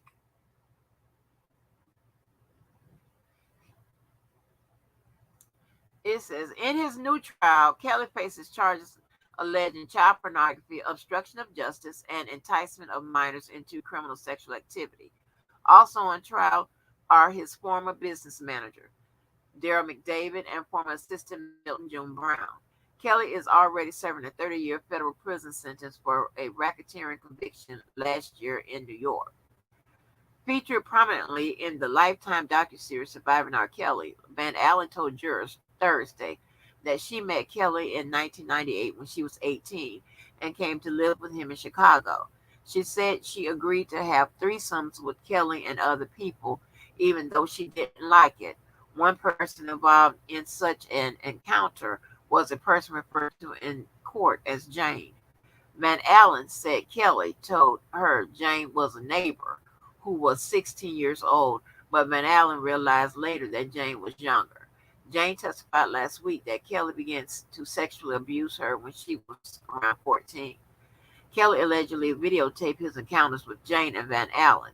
Then in 2000, Van Allen said she found one such scene on a VHS tape taken from Kelly's duffel bag. She said she sent the tape to a friend named Keith Merle. In 2007, she and Merle allegedly collected a combined $200,000 from Kelly and McDavid to return the tape.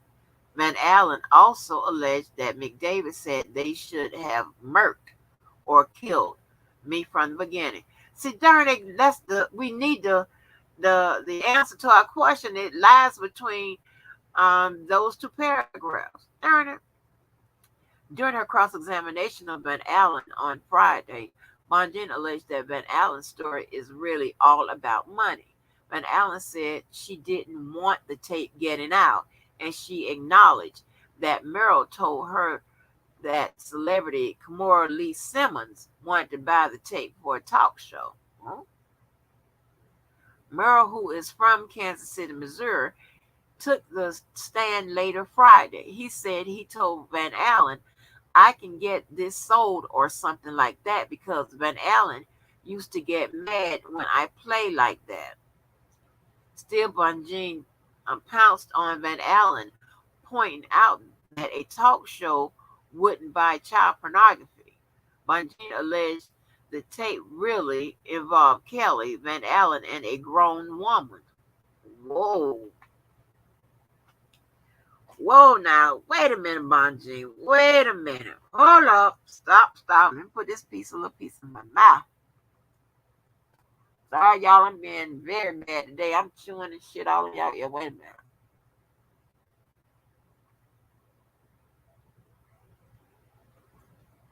So,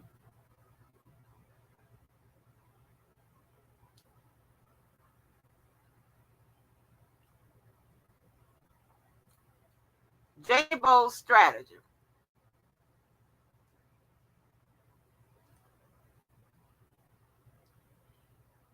Now, how's she going to do this?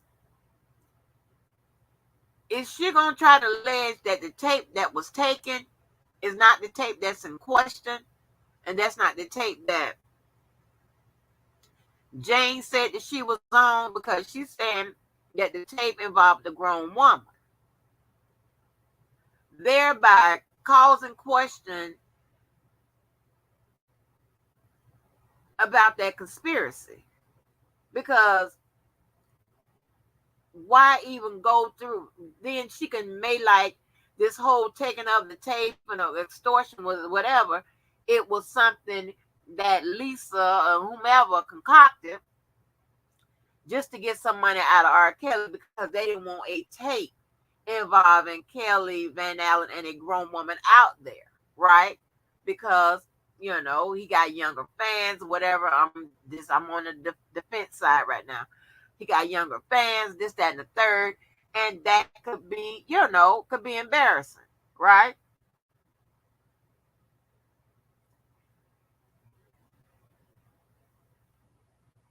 Is that going to be one of her tactics?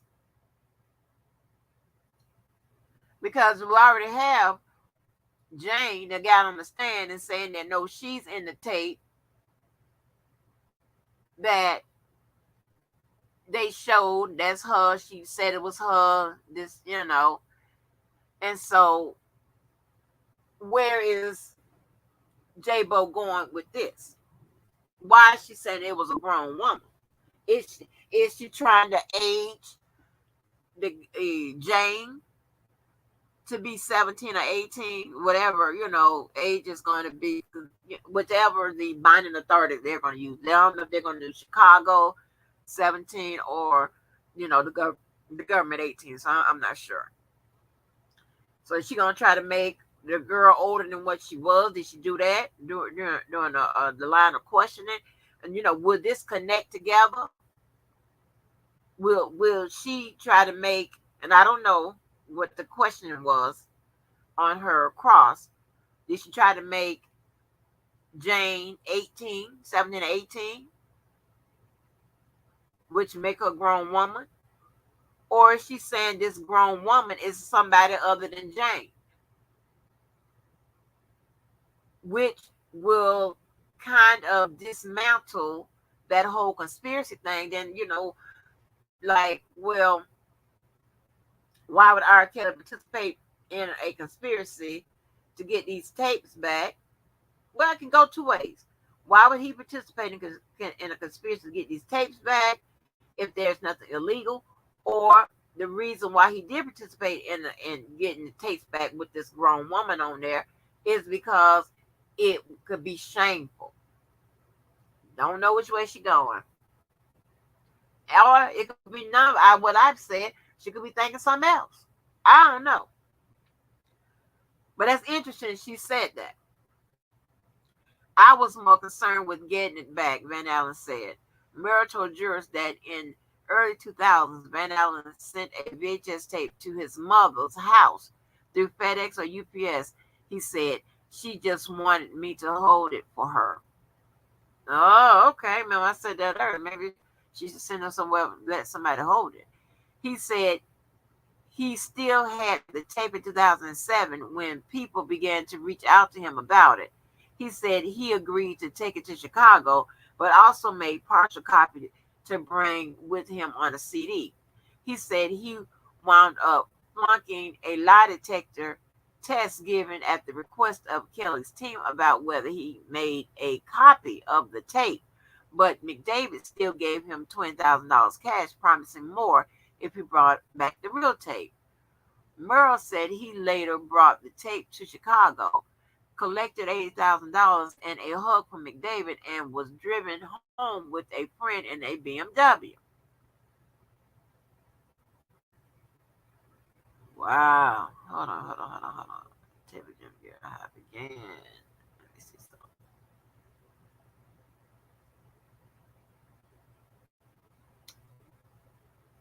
When did that come out? 26.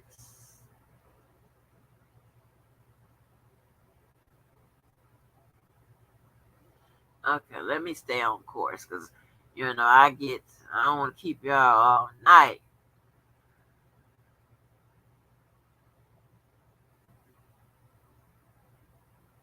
Let me see, did that come up?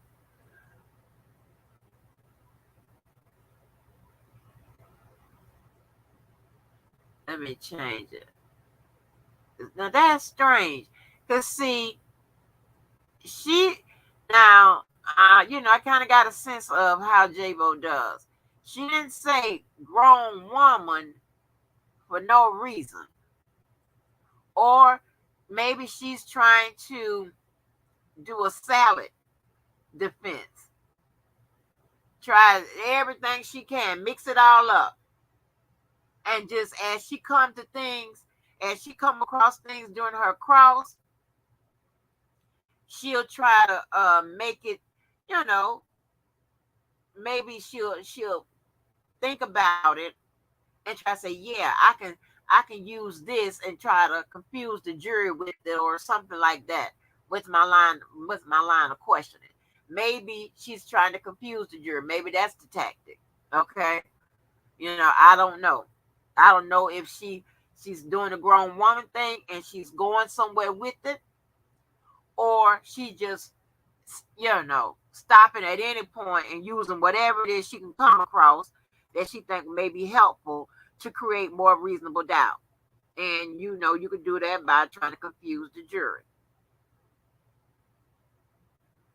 Okay, if she's doing it with the line of questioning, that's that's um that's perfectly legal. It's not like a piece of um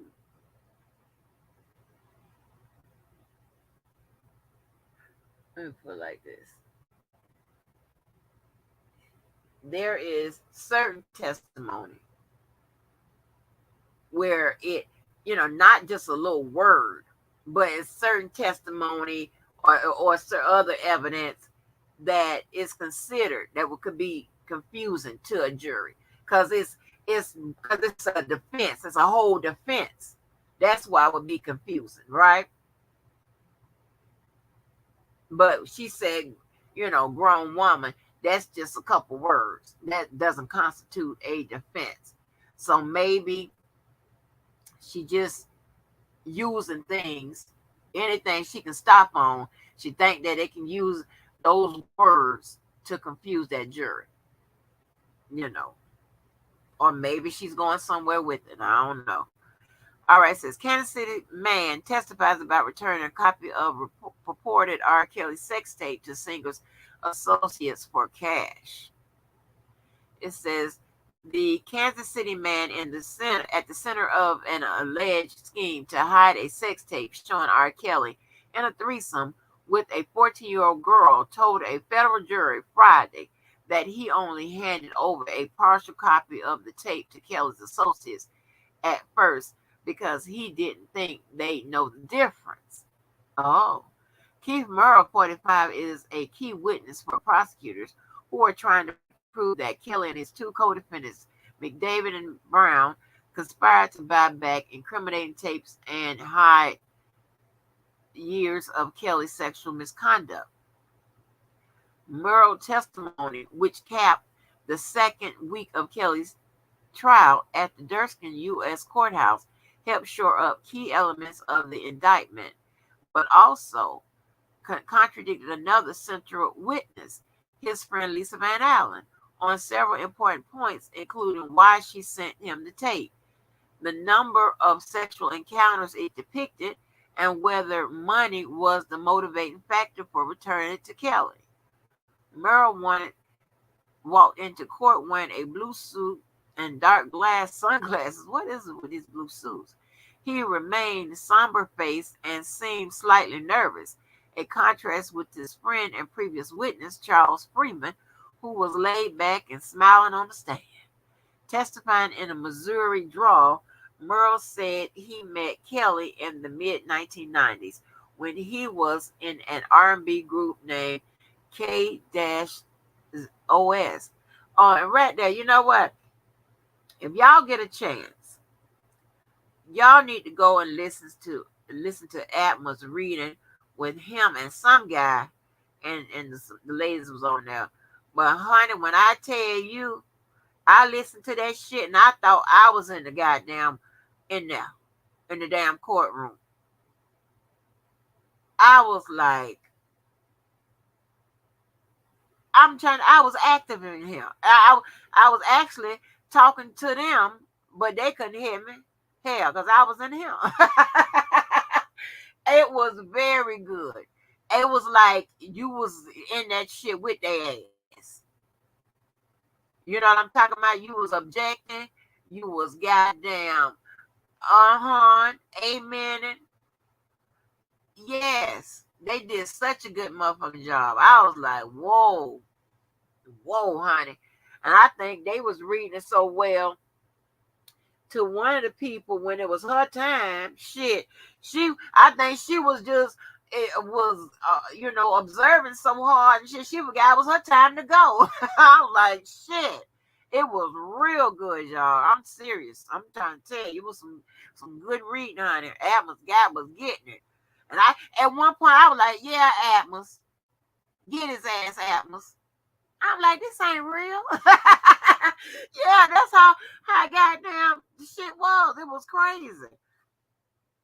It was like after impressing Kelly with a song, they sang until his voicemail. Oh yeah, and one other part where where the dude was trying to straighten out what he was saying. I was like, yeah, get Atmos ass.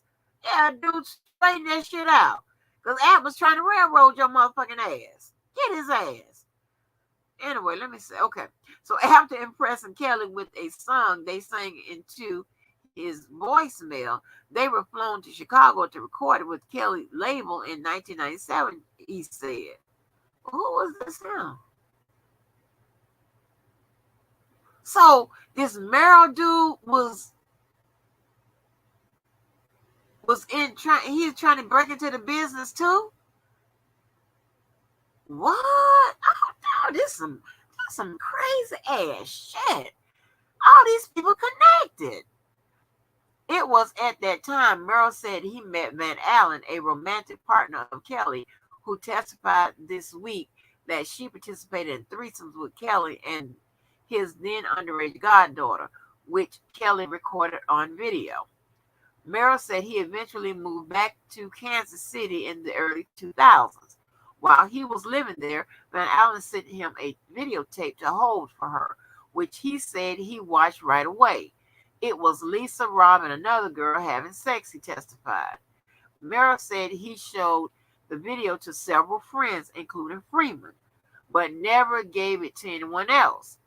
He was stunned in 2007, he said, when McDavid called him out of the blue and said they knew he had the tape.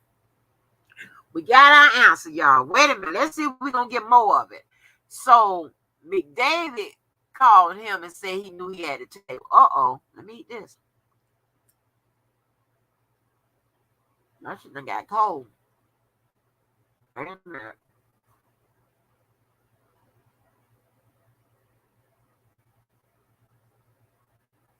Brown later called him and said, bring it to Chicago.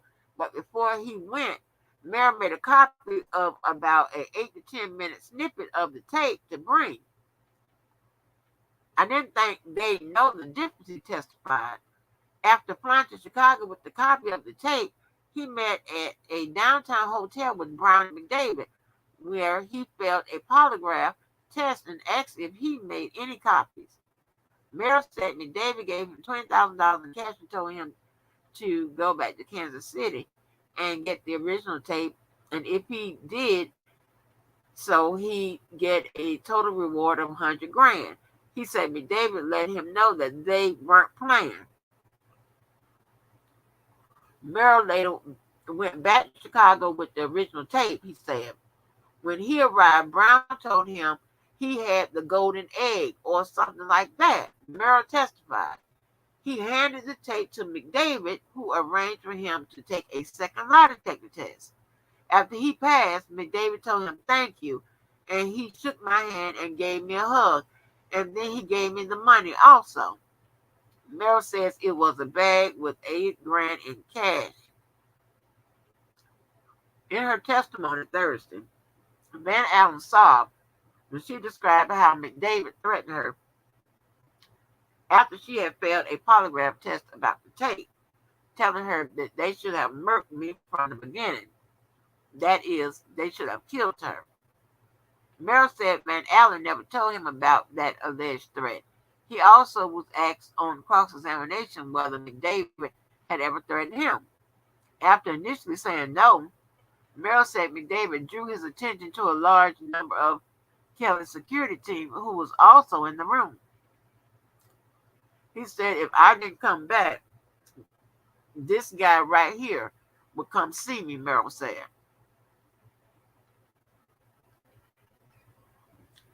Merrill acknowledged on cross-examination that he asked Van Allen to send him the tape because he wanted to see it, and that she never told him there was anything improper or illegal on it. When he viewed it, it didn't look like anything criminal, he said, and there was only one sexual encounter on the tape, Merrill said. Whereas Van Allen had testified there was 3 separate scenes, 2 of which involved just Kelly and his young goddaughter. Earlier Friday, Van Allen continued cross-examination and got off to an extraordinary, contentious start. Within 15 minutes, the exchange with Kelly attorney Jennifer Mangine had grown so argumentative and circular that the judge intervened. And within about 20 minutes, the witness had broken down in tears. Van Allen, 42, acknowledged at the start she was exhausted and did not want to come to court Friday after spending about 5 hours on the stand the day before. Maybe somewhere in here we'll find out what question she was, non-responsive to, okay? Because remember, there was an objection for that reason. It says Kelly attorney Jennifer Mangine repeatedly noted that Van Allen had for years said she first met Kelly when she was 17, but at this trial acknowledged she was 18. So remember, y'all, see how we pick up on shit or whatever, because we knew to seize upon the fact that 17, 18 shit. We knew that at some point that was going to be important enough to bring up during this trial that was the case. And that's why a lot of us, made a big deal out of it. It says authorities had informed her that the music video shoot where they met was filmed after her 18th birthday. Oh, okay. So I brought up the birthday thing. So maybe she thought she was 17 because it was, around her birthday, close to her birthday, whatever. Just trying to see what could be the, issue for the, the lapse. Because I would know how old I was when I met a celebrity. I can tell you how old I was when I met every celebrity.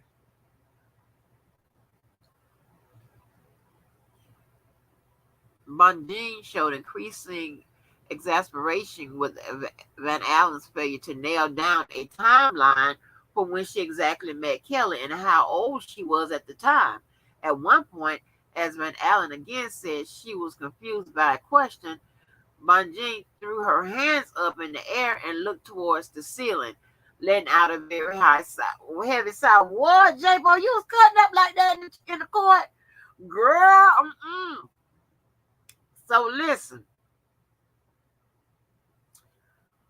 Now, I don't know how to call that theatrics. What was J-Bo trying to signal to the jury? Because it was a theatrical point for the jury. Was she saying, well, she could have been trying to make sure that the jury,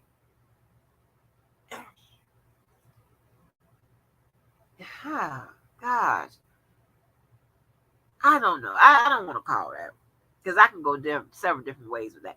She could have been trying to make sure that the jury, realize that, hey, this particular witness is just impossible, right? It's just too much. I think I'll stick with that. Wow. You know all that? So why would I do all that math when I'm trying to tell the truth? Van Allen said, growing frustrated. When I testified against him, it wasn't for me, it was about Jane. Also, J-Bo could also be trying to frustrate her too. So I'm glad I read that part. She could also be trying to frustrate Van Allen, because if she sees that she has her on the ropes, okay, where her demeanor, or maybe, she seems fragile, she already didn't want to be there, and all this, that, and the third, she can kind of, get a frustrated pusher to make some more mistakes on the stand. And those mistakes, J-Bo can then capitalize on them, and also make them seem like, if it's inconsistent, then it will play along the line of her trying to discredit this witness, right? That's just giving her some freebies now. Now she's gotten up under her skin or whatever. Now she has some freebies she can work with in order to paint her so inconsistent to everything she says must be questioned and can't be trusted, right? So let's see. Okay, it says Bonjean noted that Jane was underage when Van Allen admittedly had sexual contact with her and Kelly. You're here testifying for her. This is the person you sexually abused. Van Allen's bottom lip began to quiver. Oh, Lord. She reached for a box of tissues and started dabbing her eyes. Then she broke down sobbing. I'm not proud of that. I don't know what woman would be proud of that, she said through tears. But I'm here to admit to my wrongdoings and to hold him accountable for what he's done.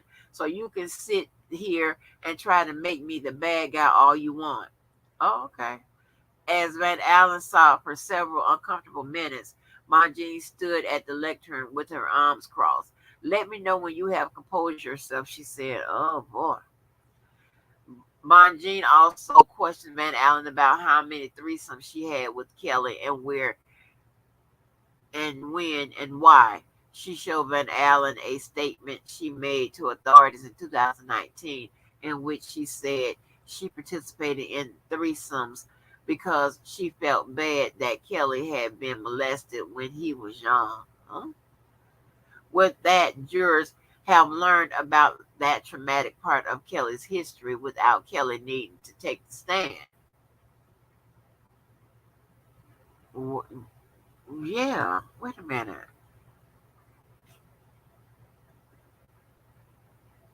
Van Allen said she reached out to Kelly for his help in getting the incriminating video back, but then Kelly volunteered to give her money if she could go recover. We got our answer, y'all. So Lisa said she reached out to Kelly for his help in getting the incriminating video back, but then Kelly volunteered to give her money if she could go recover. Okay. All right, Lisa. Now come on, baby. Honey, you with these lies now. Okay. That don't even sound right. It sounded like you called him and said, hey, I took your tape. If you want it back, it's going to cost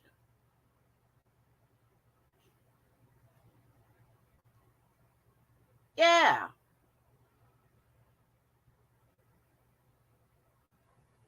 And I'm just saying allegedly, and maybe R. Kelly sent the dude to get the tape back instead of depending on Lisa to go, to this is gonna sound crazy, but to handle the extortion legitly, like I'm gonna give you your tape back and you give me the money, whatever. Maybe R. Kelly sent the dude to make sure it was done. He got the tape back or whatever. I know, but you ain't gonna call the dude and try to get the video back. Okay, check this out right here. If you sent the video to your friend, what you need help in recovering the video to your friend from your friend, for you just ask, hey, get my video back. Like, come on now, stop playing. That isn't logical, Bonjean implied. Oh shit, I should have kept on reading, saying This doesn't make sense unless it was all about the money, Miss Van Allen. Right? It don't make sense. If I'd have kept reading, that don't make no goddamn sense. It makes sense to not want a sex tape out there, especially with the minor, Van Allen said. After a little more than 2 hours of questioning, Bonjean told the judge she had nothing further. Good, Van Allen said loudly into the microphone, prompting Bonjean to whirl around and say, oh, ooh. Van Allen gave her a big smile. On redirect examination, Assistant U.S. Attorney Jason Julian read for jurors segments of Van Allen's testimony from Kelly's 2008 trial to show that her story had remained consistent, that she was not motivated by publicity. Van Allen, at that point, did not have a book deal and had not been on television. The prosecutor's final question tried to combat defense attorneys' insinuations that Van Allen displayed of emotions were just a phony show for jurors. Were your emotions yesterday fake? Julian asked. No, Van Allen responded. Whoa. Let me come on back around there where y'all at. Oh my goodness. That's crazy.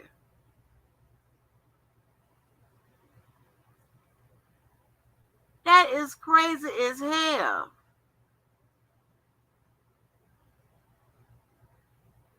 That is so damn crazy. Now, Lisa, I know you got to come up with something, baby. But, baby, that don't make no sense.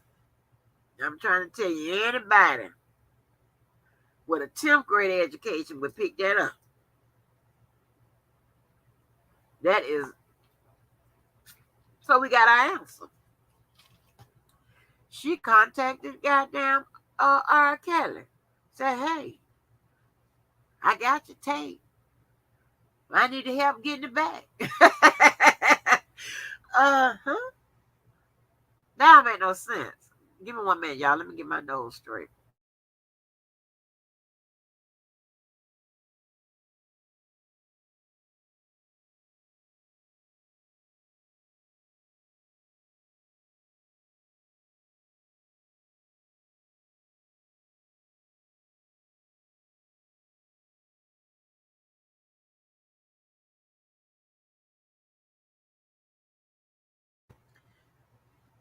All right, y'all. Y'all,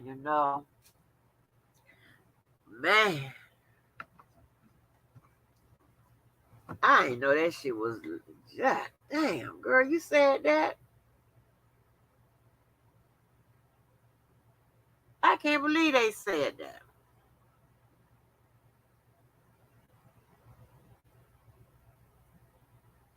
The Keith Merle thing,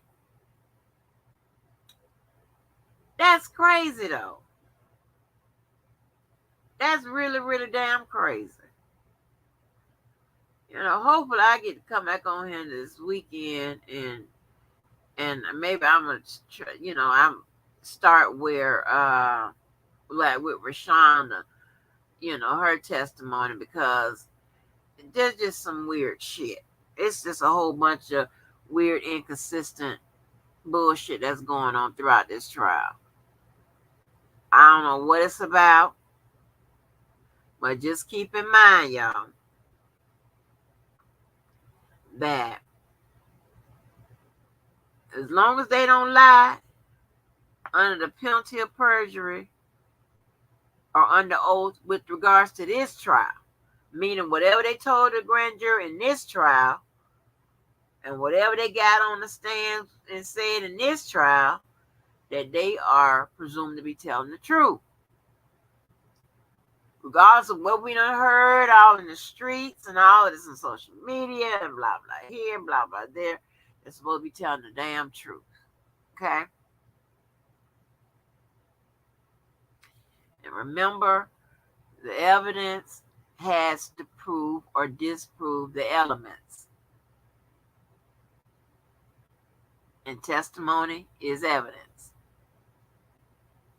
We don't know who's coming to take the stand for the defense. We don't know what evidence the defense has. We do not know. But it has to deal directly with the elements. And the elements, plain and simply, is when you go read those counts 1, you see all that stuff they say, those are the elements. Is it going to prove or disprove that? That's how you can keep your scorecard with who's winning and who's not. And if it's something just as simple as proving that somebody was a minor and somebody was 5 years their senior, and that's the element. Now remember, they got to prove all of the elements, but if it's just that simple, and there's one down, regardless if they said if she was 18 at the time of the video, you're all saying thinking that she's 18. You hear some people saying that she's this, she's that, whatever. So whatever her birth certificate said she was when they determined that video was made. Everybody's gonna start her out the chain of custody. Lord have mercy. Jesus. Chain of custody with regards to the law only starts when the law collects that evidence.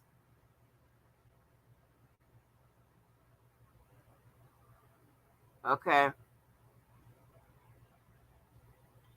That's when it starts. Now, the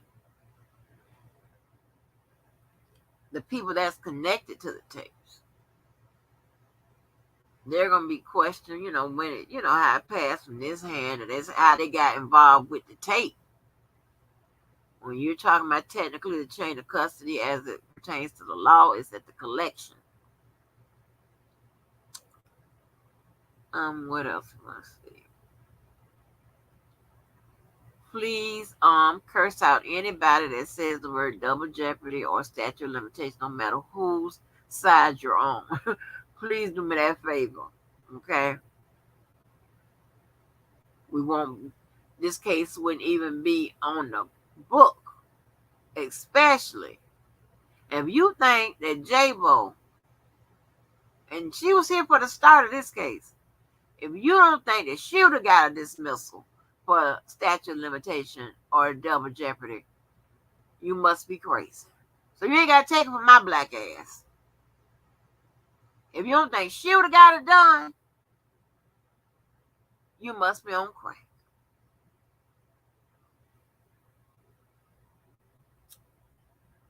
Let me see. You said the tape was made in 2001. RL was 18. Well, I thought they said the tape was made in 1990 something. I mean, 2001 is when we saw it.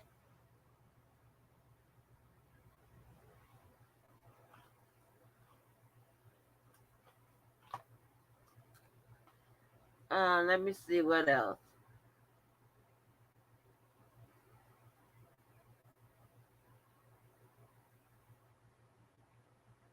You have a lot of people that's saying shit on these channels for sensationalism. That's different than reading what it is and just giving an incorrect breakdown or analysis. People that's doing that for sensationalism absolutely know what they're saying is incorrect. And that lady put my likeness in her mouth one more time. I'm going to add her on the list. But I'm not fucking around.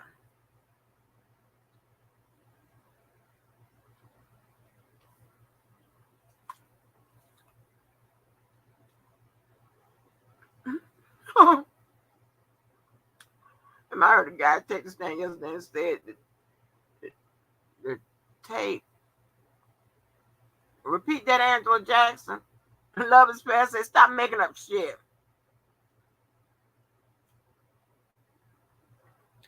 So Lisa Van Allen said when she stole it, she sent it straight to Keith. Keith said it was 2000, 2001. Yeah, that's when she stole it, but that's not when I think they made it.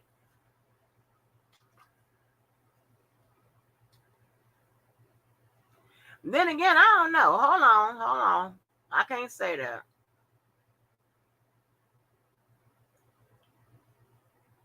Okay, well, the way we can determine when the tape was made, the only thing we got now to use is when the girl say how old she was in the tape, and when we know what year she was born, and she said she was 14, then that's when the tape was made. What year the girl was born? 84. She's 37 now, right? 2002. So she born in. Why I can't add?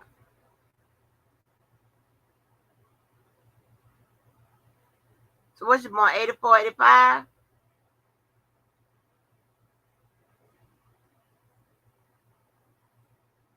Born 85, right?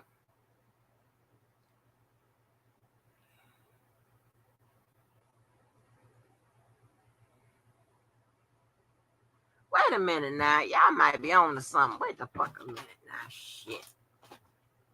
Hold on. How this damn girl? Hold on. Shit.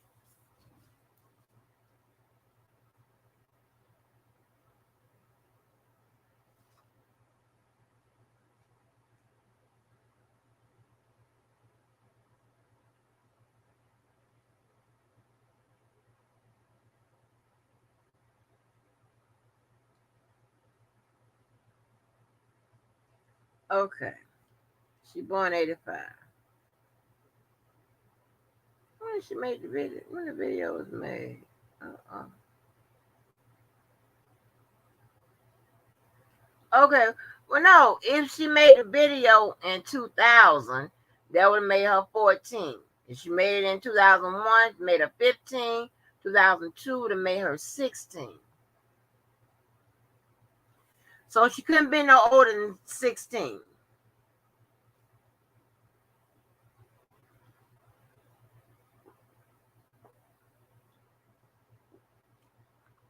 So if it went, and we hadn't seen it by, you know, and I'm just going, longer. So 14 would be in 2000, 15, wait a minute, no,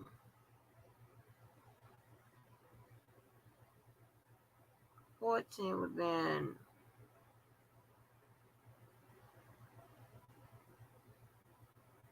what the fuck, I can't, 19, why I can't add tonight, 1999, 14, 2015, 2001, 16, 2002,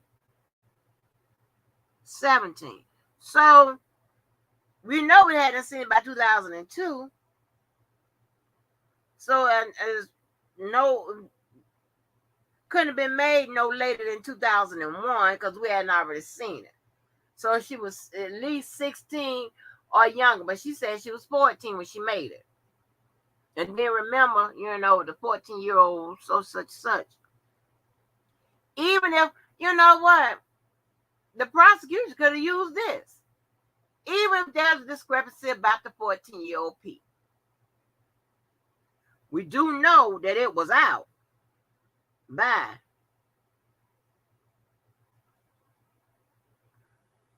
before the age that she would have allegedly been um, grown, right? And that could be verified by her birth certificate. Yeah. So they better think of something like this.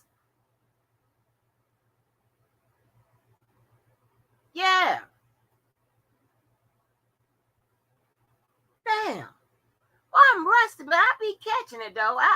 It's something.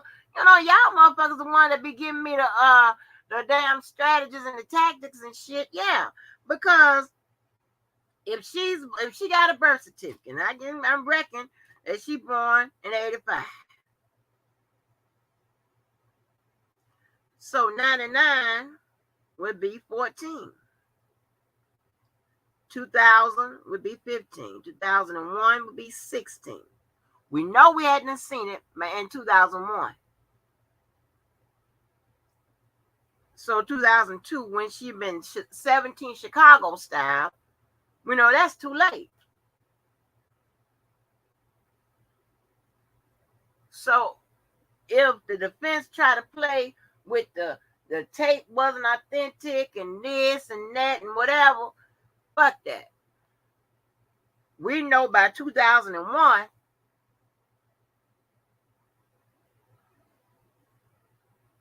that's allegedly that girl. She said it's her. She said it's you.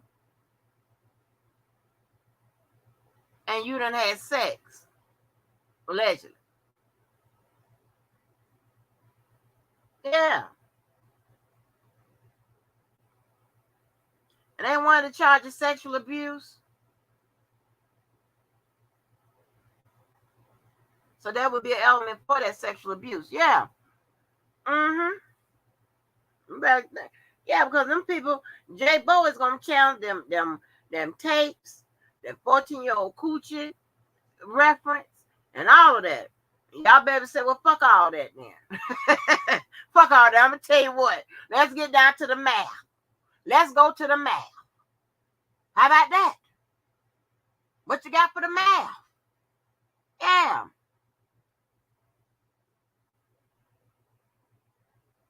Now it wasn't her.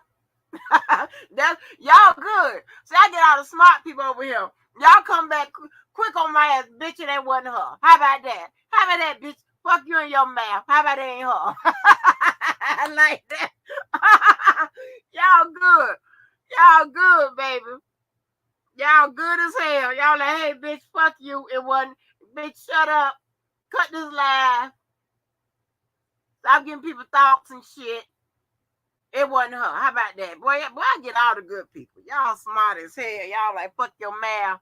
Fuck your mouth, Miss Angie. Oh, Lord. That's crazy. And you come to the front. Yes. That was funny as hell. Y'all funny. Oh, the thing is, Ari and Elvin both are saying lying about their age. There's no tape. What they was altered. Well, they showed something in that courtroom, but was it her on the tape? But the girl said it was her. I'm looking at the chat. Mac dime. She said she lost her virginity at 15. Yeah. He said the tape said nothing about 14-year-old. I ain't never hear nothing about no 14-year-olds on the tape either. I ain't heard nothing like that. Her birthday is coming up in a month. Okay. She was.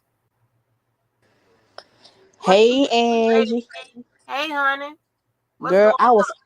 Hey, shoot, I'm doing fine. I was cracking up yesterday when the judge had to get the marshal on Lisa Van Allen. Yeah. Yeah, they had to bring her to the court. Is she trying to? Why she don't want to testify? Because she knows she done lied. Right. Well, yeah. I mean, shit. Yeah. I don't bring my ass back in there either. Shit. All this confusing ass shit. Oh. 26. All of them need to tell the truth. Say, hey, we all lied. Hey, say we all lied on R. Kelly. That's all they need to tell the truth. And get it all over with. Oh, she born in 84. Okay. Yeah, all them lied on them.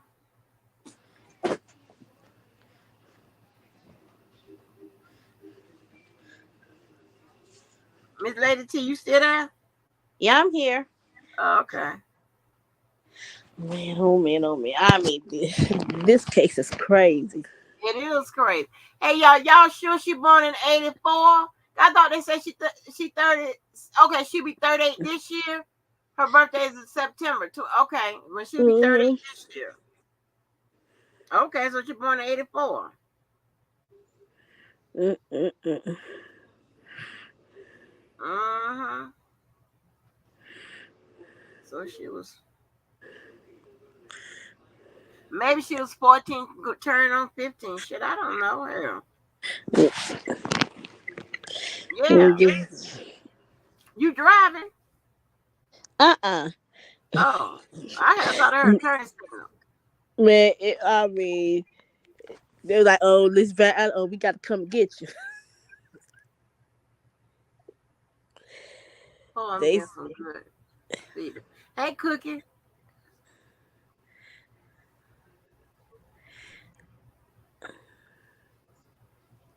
mm-mm-mm. Uh, Now, now, I believe this case might be this case might be a little bit longer than some 4 weeks now, mm. Yeah, yeah, because yeah. I always said it was gonna be between 4 to 6. because it's a lot of people gonna be subpoenaed. Yeah, you right. Because if they call it Barry Hankerson, Lord have mercy. Child, his ass look like he, honey, one more step closer to the damn door, the doors for us to exit.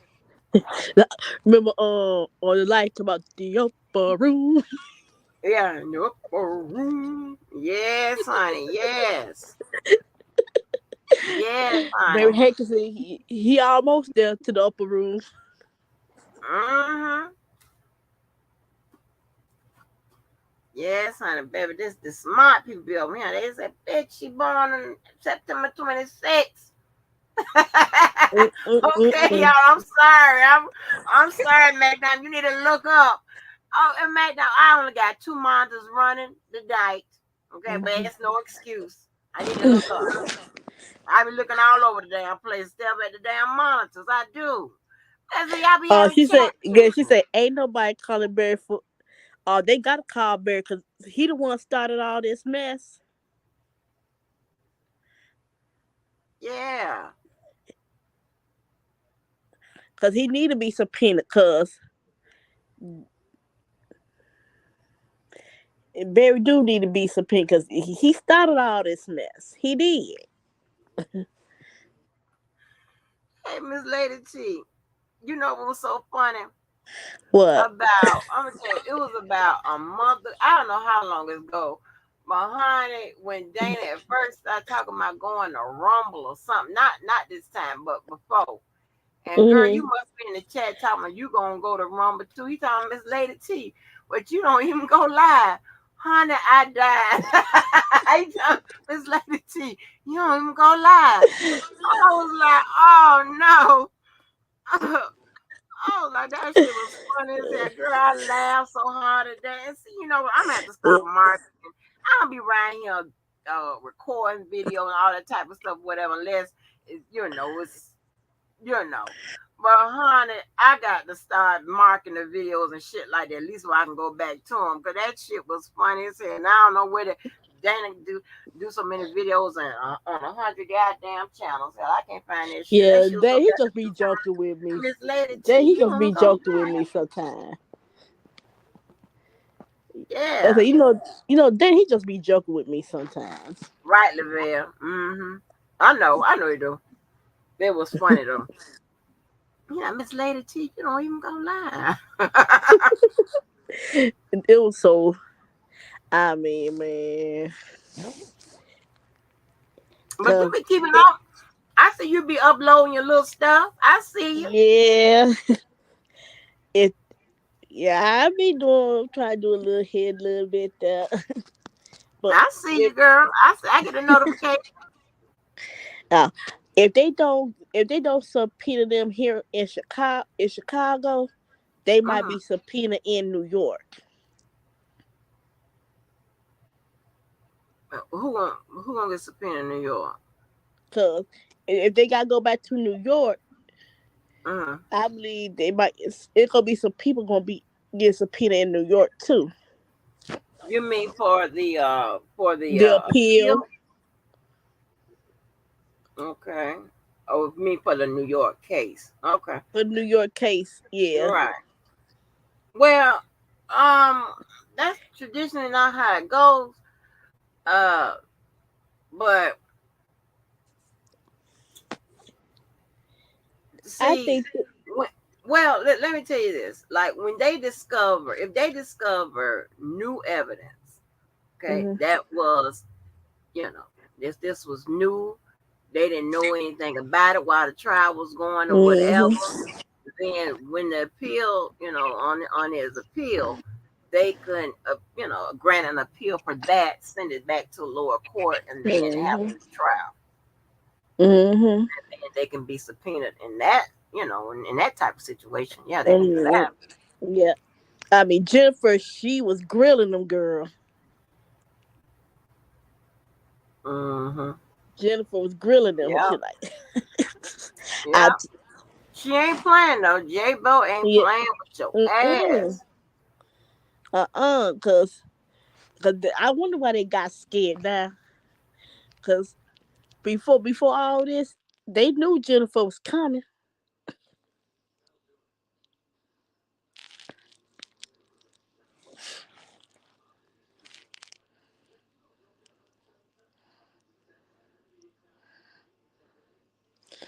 Mm. Angie, Yeah, I'm here, ma'am. I'm here. yeah, man. I think it was Trace Sampson. I think she gonna be called on the stand this week too. Ooh, Tracy Sampson. Yeah, I think this week. Yeah, Oh. I think. And I Mm, think Roshana mom supposed to be coming back too.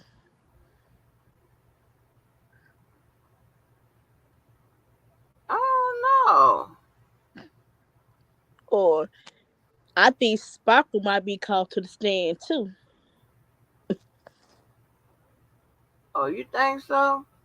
I believe so. You want everybody to be called to the stand, Miss Lady T. I just want Jennifer just squeal them in, just squeal, squeal them and make them. Mm. GG, what's good with? I think I said hey to Elvira. Well, girl, I was going, hey Jennifer, Jennifer.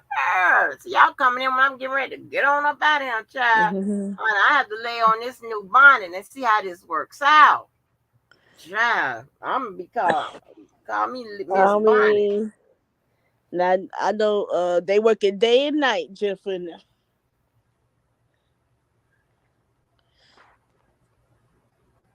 Yeah. Well, girl, hey Cookie.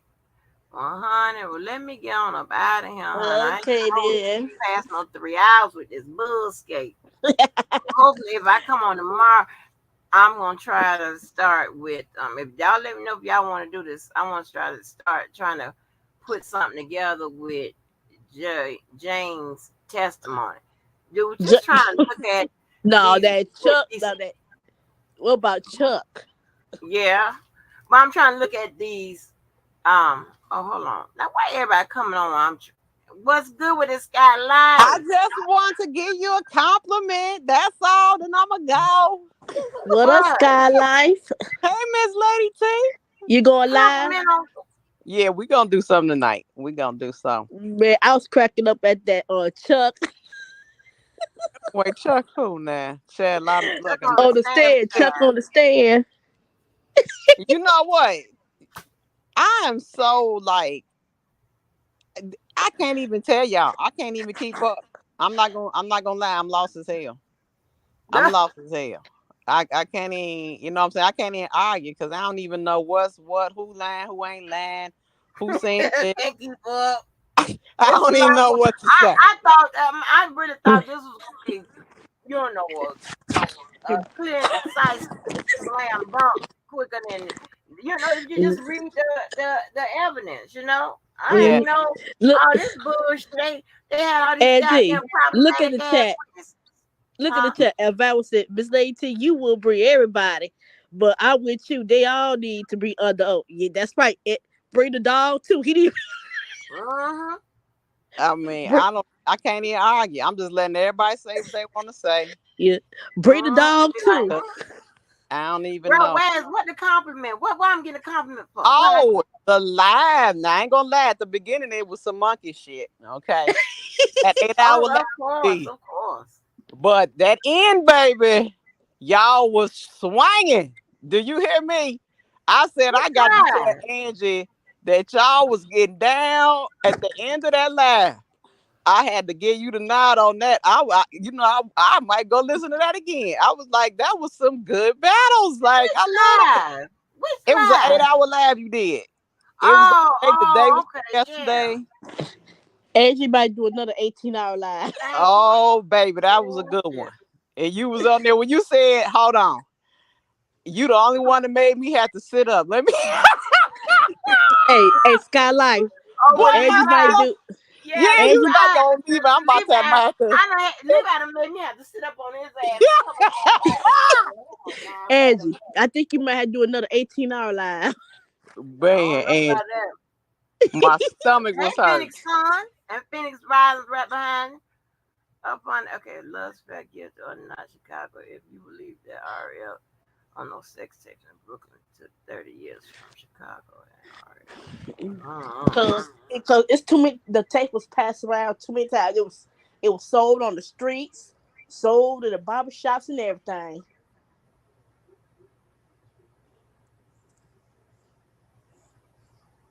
They doing the most. Girl. Well, I ain't gonna keep you. I just came up here to Uh, Okay, all right, ma'am. Yes, honey. I am okay. cranking See you, on Angie. out of here. I ain't been stepping no 3 hours. I'm gonna go to sleep. I hear that. But All right. you going live tonight? Yeah. JoJo and Courtney asked me to. I don't know what the topic is, but I think Courtney has a Kale's topic, and I think JoJo just has we like to talk knowledge based topics. So Oh. might be a little mixture about. Oh, So okay. Well, honey, if I am up, I may mosey through, yeah, come honey. quote. Okay. All right, honey. Well, Hey. all right, folks. All right. See y'all later. All righty. Well, thanks again, y'all, to the panelists that consist of Miss Lady T and Skylight, the host and the hostess that's showing that chat, and everybody else. Make sure you love yourself, love someone else, and do good for somebody else. Until the next live, be good. I love you. Make sure you come back and hit that goddamn like button. All right? All right.